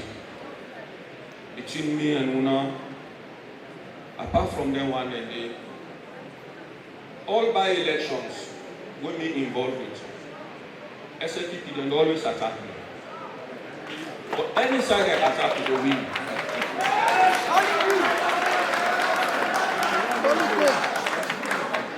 Not ever lost by elections. Win all by elections. When I've been the actor as chairman and when I do. So apart from all of them things, I don't always put myself forward when the party need me for SAP.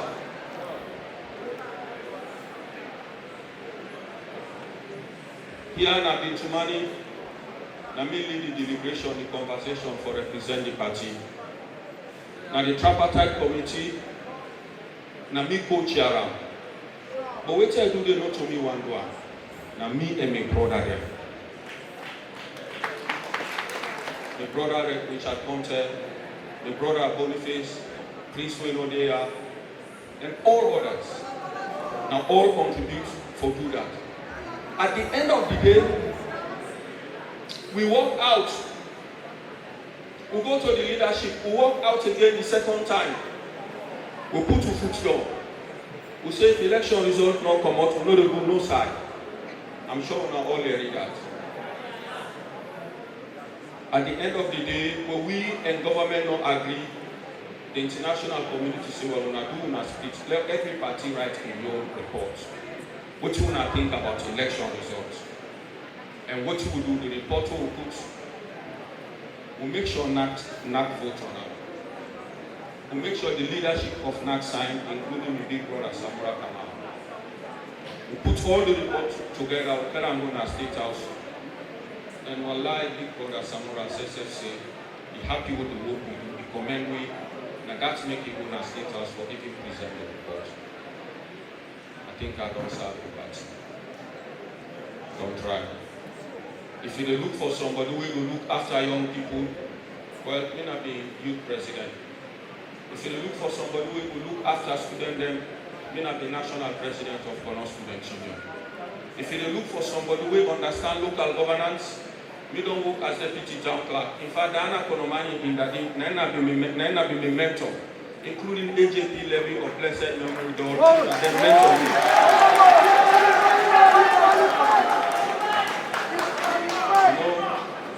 That is why when they serve as Minister of Finance, all local councils will tell you this. We increase the allowance from around 300 to more than 800,000 per month. We not stop there. Every transfer we need for go to councils, not ever delay. We make sure pay them. So I understand what you need for do. If we be president, people live in house free too. The councils then get opportunity, they get capacity for do things on their own. They don't need to rely on central government always. Yes, we go share taxes, we go share resources, but councils will do their own. So I get that experience. You want international experience? They go, but not let me again go. That's true.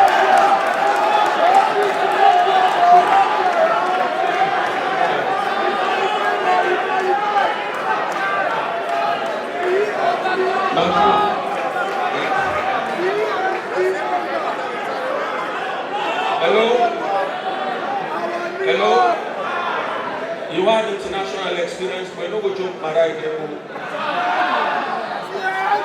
I begin in New York. I work with Center for International Development. That they take me in many regions in the world. I work in the New York State Senate. I work with the Public Authorities Control Board. All that particular unit, they're responsible for all capital projects in New York. You know, ever cross my mind say, na land the land for cancer Sierra Leone as Chief of Staff. They track all projects. I come to the Commonwealth Secretariat. I work with the Commonwealth for about 5 years as advisor on public expenditure management. Every state, all 54 countries in the Commonwealth, and they make themselves assess. Let everybody know who sign a day. I set up systems in the Commonwealth, not just for self-assess, but to set up Commonwealth public procurement network. I even set up a network for young auditors, as well as the one that will work in our budget bureau, across the Commonwealth. I introduced things that were innovative. It reached a point, President Obama said, I want to can serve you. And even when I serve as Minister of Finance, I have been in charge of the G7 Plus. Now, yeah, this very place, inside the main bowl, inside, now they can hand over the chairmanship of the G7 Plus. 20 ministers of finance across the world say, Malana will chairman and serve for 3 years.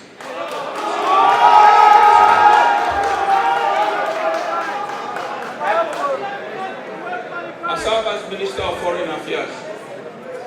I chair the Committee for Reform the United Nations Security Council. This international experience is part of me again. I serve as chair of Central Bank Governors. This international experience will require of me again. So, I do me living. So when it comes to governance, some can tell people say, before they come or shark him, so, not so. You know, today, even the SLPP see the essence for keep somebody in a state house where they manage, oversee, coordinate, and work with ministers for ensure that the government agenda work. President Kaifala Marah and Chief of Staff, now they staff in mentorship. So today I will tell you about 862 projects. If you take your phone right now, go Google, you type transparency, say, just go down, you will see something on our Commonwealth to check out. We set up a system through which we track all 862 projects across the country. Every NGO being portal, members of parliament they are waiting, they were represent the budget, and they make MPs they track all NGO projects across the board. It comes with dedication, it comes with strategy, commitment, and teamwork. You want to go you need people there for work with you. So the economy is in a very bad shape, not so. If you make me minister, if you make me head of state, trust me, the Minister of Finance will get problem. And not they sleep. They go sleep. The Chief of Staff, he go sleep. The Governor of Central Bank, he go sleep. The Foreign Minister go sleep. Why go left that package now? No. So, what they say is, Lord, take sentiment out of this. And Atinapia as a humble person, these are things we are not left for talk about. But when you ask, I will talk about them. I just hope to say, everybody in the APC, whether they are or not, will look at Kaifala Marah profile and look at how he worked, how he served this public, what he do within governance, and how he conduct himself, how he carry himself. I think to say, he will turn around and say, I can trust Dr. Marah with the presidency. Because when I trust her,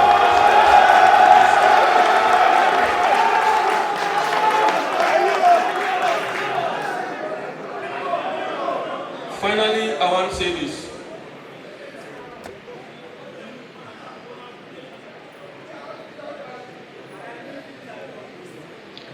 You know, the reason why I go one and not tired, I go two and not tired, this and the third time and I'm not tired, I because let me come through.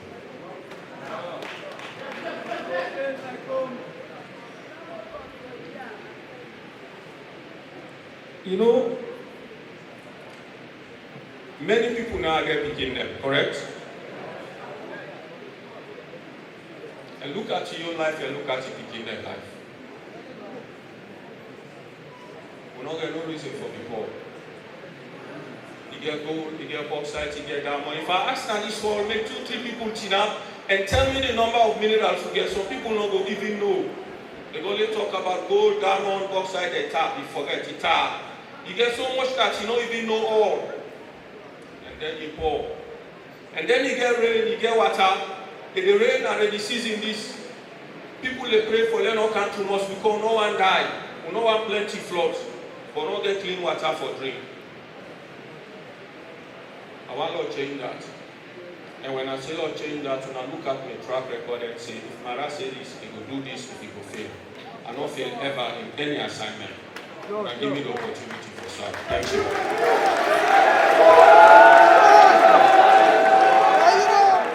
Dr. Marah, you don't say, oh, there's the 5 pillars for Sierra Leone if you become the president. Once that way, the way you don't touch for us, when me go let for talk on behalf of the businesswoman in this country, when you come and tax the cost of our taxing, and they affect it greatly. Me na international businesswoman, me na important. I know it that they did. I know the effect that they did. Because now, I bring food stuff that can start by containers. By right, we're supposed to get at least duty free for Sierra Leone. But we don't get duty free. We pay heavily. That they make the cost of food not reduce.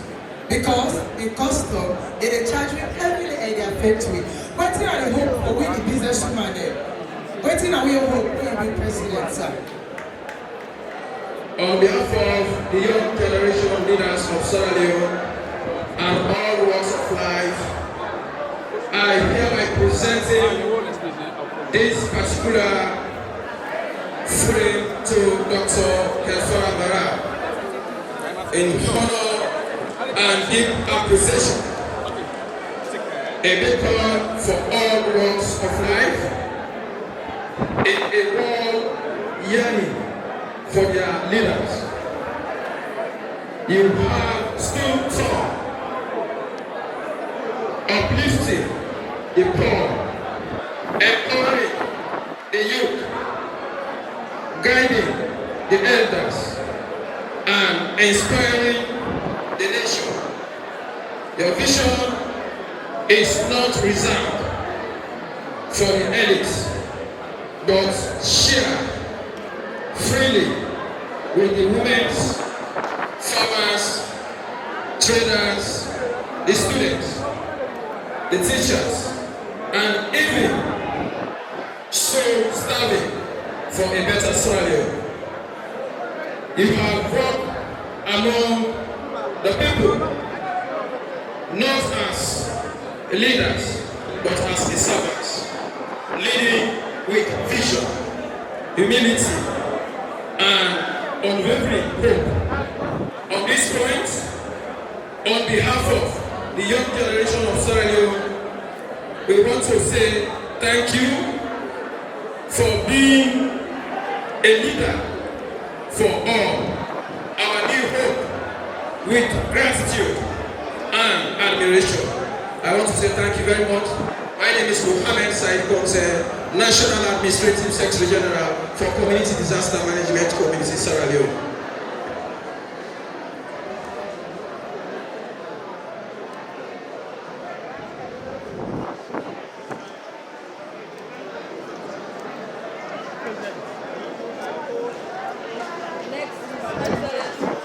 Thank you.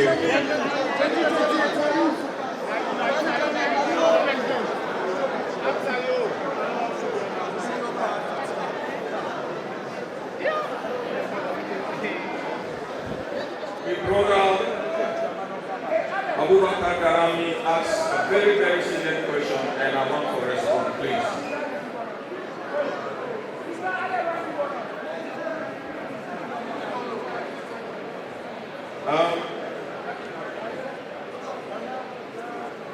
Mr. Garami, to you and to anybody who is there in APC, I want to say two things.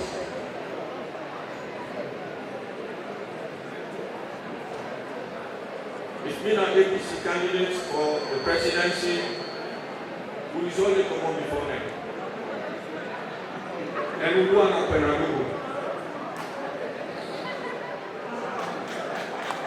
I am sure you remember during the by-election for German September, by 2 in the morning, if I'm not in 2 o'clock, now 1:40 something in the morning, we show the statistics and the number for so we don't win.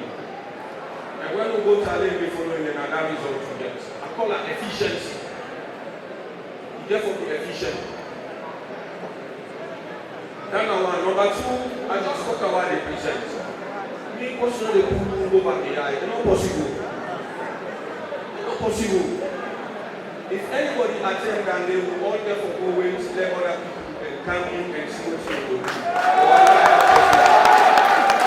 not possible. You know this country will suffer for sure. The wrong for continue for do the wrong things. It's not Kaifala Marah. They never cross mind. It's me being the candidate. And I say that prayer for everybody. Not Kaifala Marah. I know they tolerate that. And I tell you this. I invite you for joining the team for 2 weeks on election preparedness. If you don't please left, if you please stay. I think that challenge for everybody. But I want to tell you, say, if you win, we will get the result. We will get them. Number 2, Manti Jawara. We get a lot of work for Luna Customs. I've been there as Minister of Finance. I've been visit customs every Thursday. They tell me big brother Lobus Roman as the Minister of Transport. Now me and him in the Luna port every Thursday. And I get reasons why I've been doing it. All the systems don't set up in customs alone.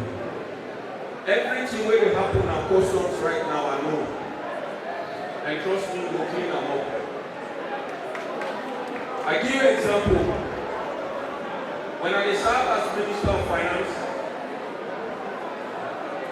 President Goma bring in the then Department for International Development under UK.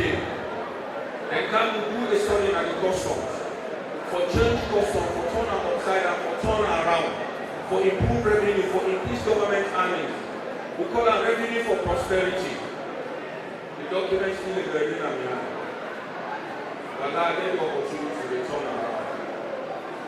But when people make businesses thrive, go to high tax. If we reduce the tax below Guinea, as well as Ghana, the neighboring countries and Nigeria, and all others around, the volume of containers where they can at this country is higher than the others.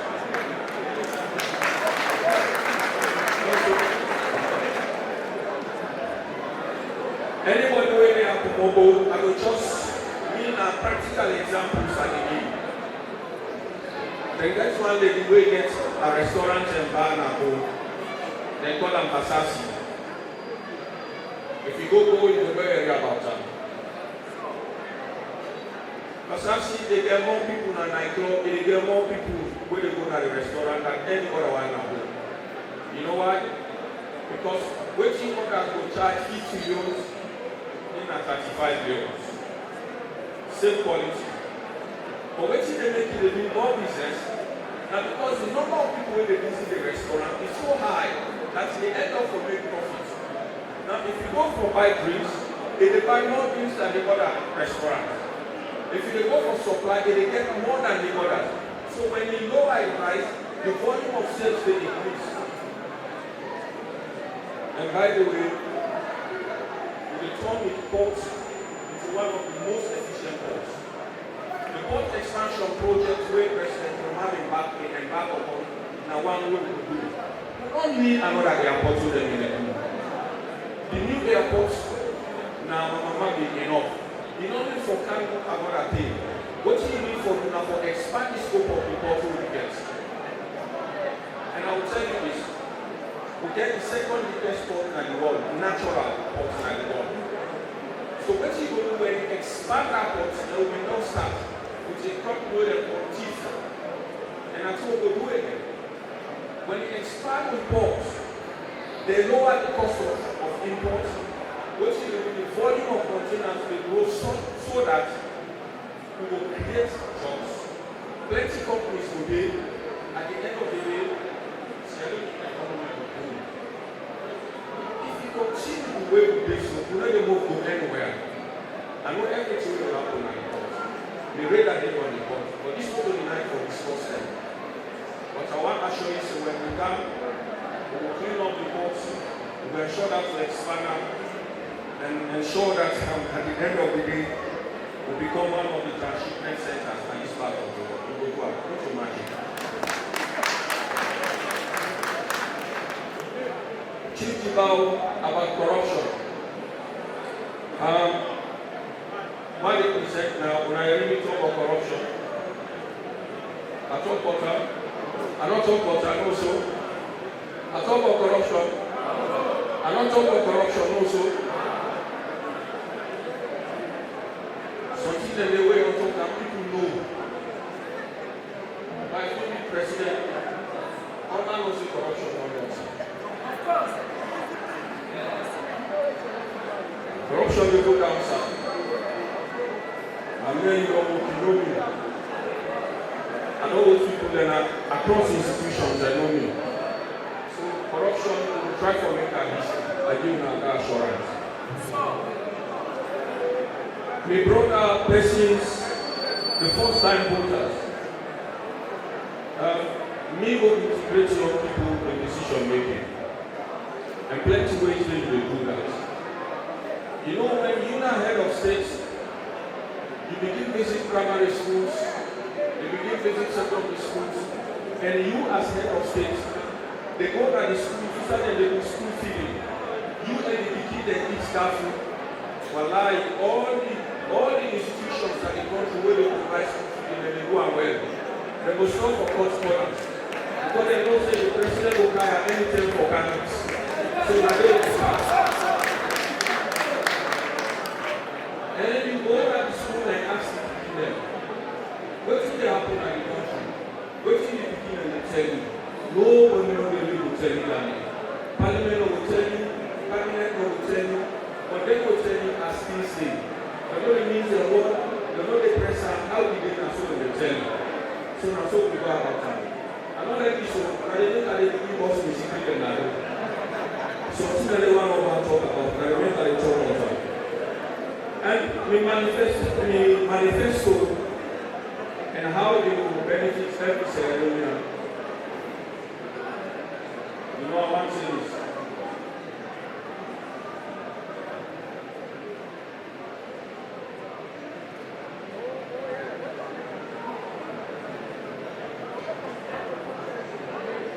We get everything. But no, they're not.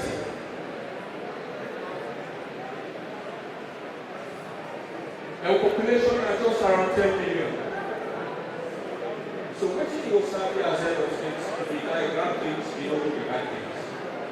Who's like to do? I think I don't try to do the service to God and country over a period, but demonstrate to get this ceremony and say it can cost me responsibility. So I want to show and say, if I'm head of state, the benefits of the guy are good to everybody. Give me what? We're not going to be empty manifesto. In fact, everything I ever seen at the House of Parliament as Minister of Finance, we roll the whole out. Persons of disability. You know, when I look at some things, I know I live in a corner and plan. When I look at cost things, I know. But I will say this. In the cabinet, I get most of disability seats.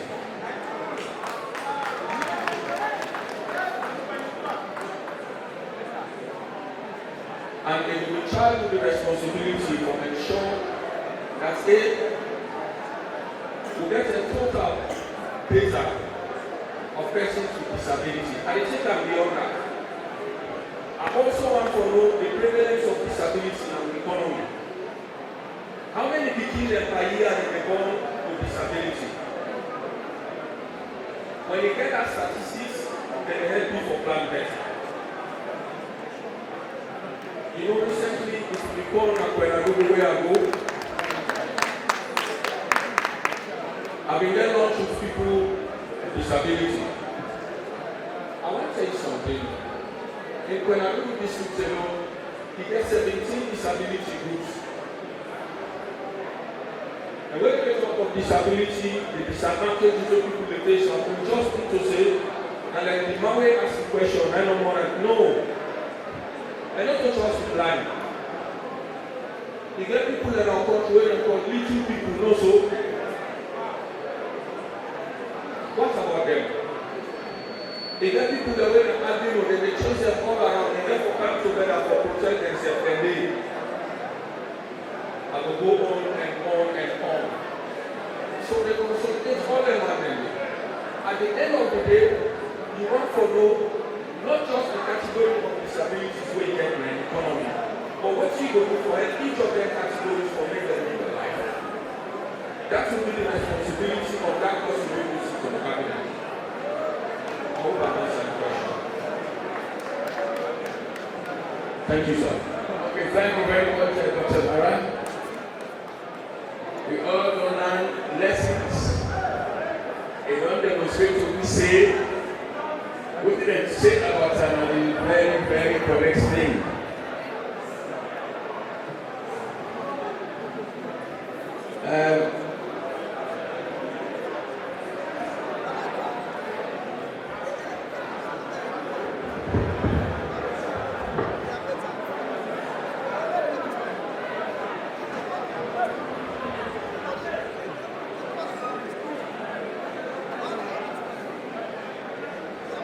So we will now ask Dr. Marah to say goodbye to me this evening by way of wrapping up so that all will go back. But for what we'll learn with this evening, I remember what Dr. Suruma told me what is going on to one day.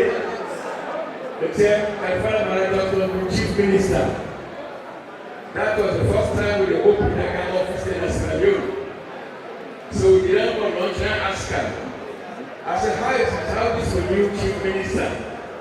You know, and as for summarize him, he said he's a man of ideas, he's a dedicated man. So that was how I learned about Kaifala Marah. That was how I was held in high esteem. So I will ask you now for making round up. Thank you so much. Ladies and gentlemen, I want them to listen to me, but before I wrap up, I want to say thank you to all. Thank you to everyone who come up from every district we come here tonight. And thank you to the organizers of this event, the one that will teach the world, the one that will do the media, the one that will organize everything we will do all there this evening, including the sponsors of this particular project, as well as everybody will come up from every media house. I want to say thank you to now. I want to tell the leadership of the party thank you for gracing this occasion. Some members of the opposition, some members of the government party will come, the members of parliament, the former members of parliament, the woman, the strong woman, the woman of party will come, the district chairman, and the regional chairman, and the constituency chairman, and the women from all over, the friends from the disability wing. I want to tell them all thank you for this. I want to tell the brother Dr. S.S. Marah, the man who will not award a second PhD tonight, and the chief moderator said talk about that. I want to tell you thank you for that wonderful introduction. I wish I would get the tape of video of that introduction like you have. Thank you so much.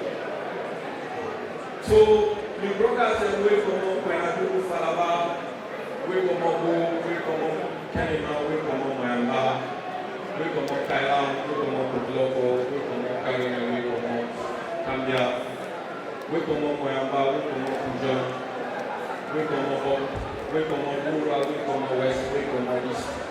So, I all want to say thank you. Finally,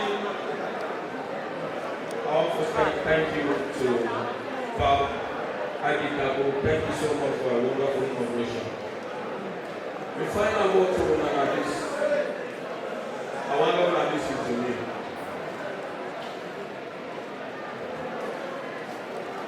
For now, we country go before. Now look beyond Kaifala Marah in Nigeria. Let me ask you a critical question. Waiting on the level of preparedness. How will we country go before?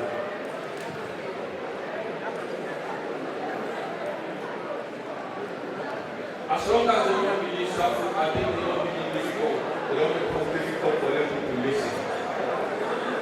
So I want to follow that trend and say, please. And this has to be the scenario finally. In making your decision, remember me out. If you remember me, the election was easy for me. When I do this for about when I swing state, you don't go swing, you go be solid. Come on, go be solid. When I'm about to be solid, the young people go be solid. And we'll get assurances that when we come to governance, we will move the country. I want to tell you, thank you. Thank you to all for being here this evening. I salute to all. God bless you all. Good evening. Thank you very much.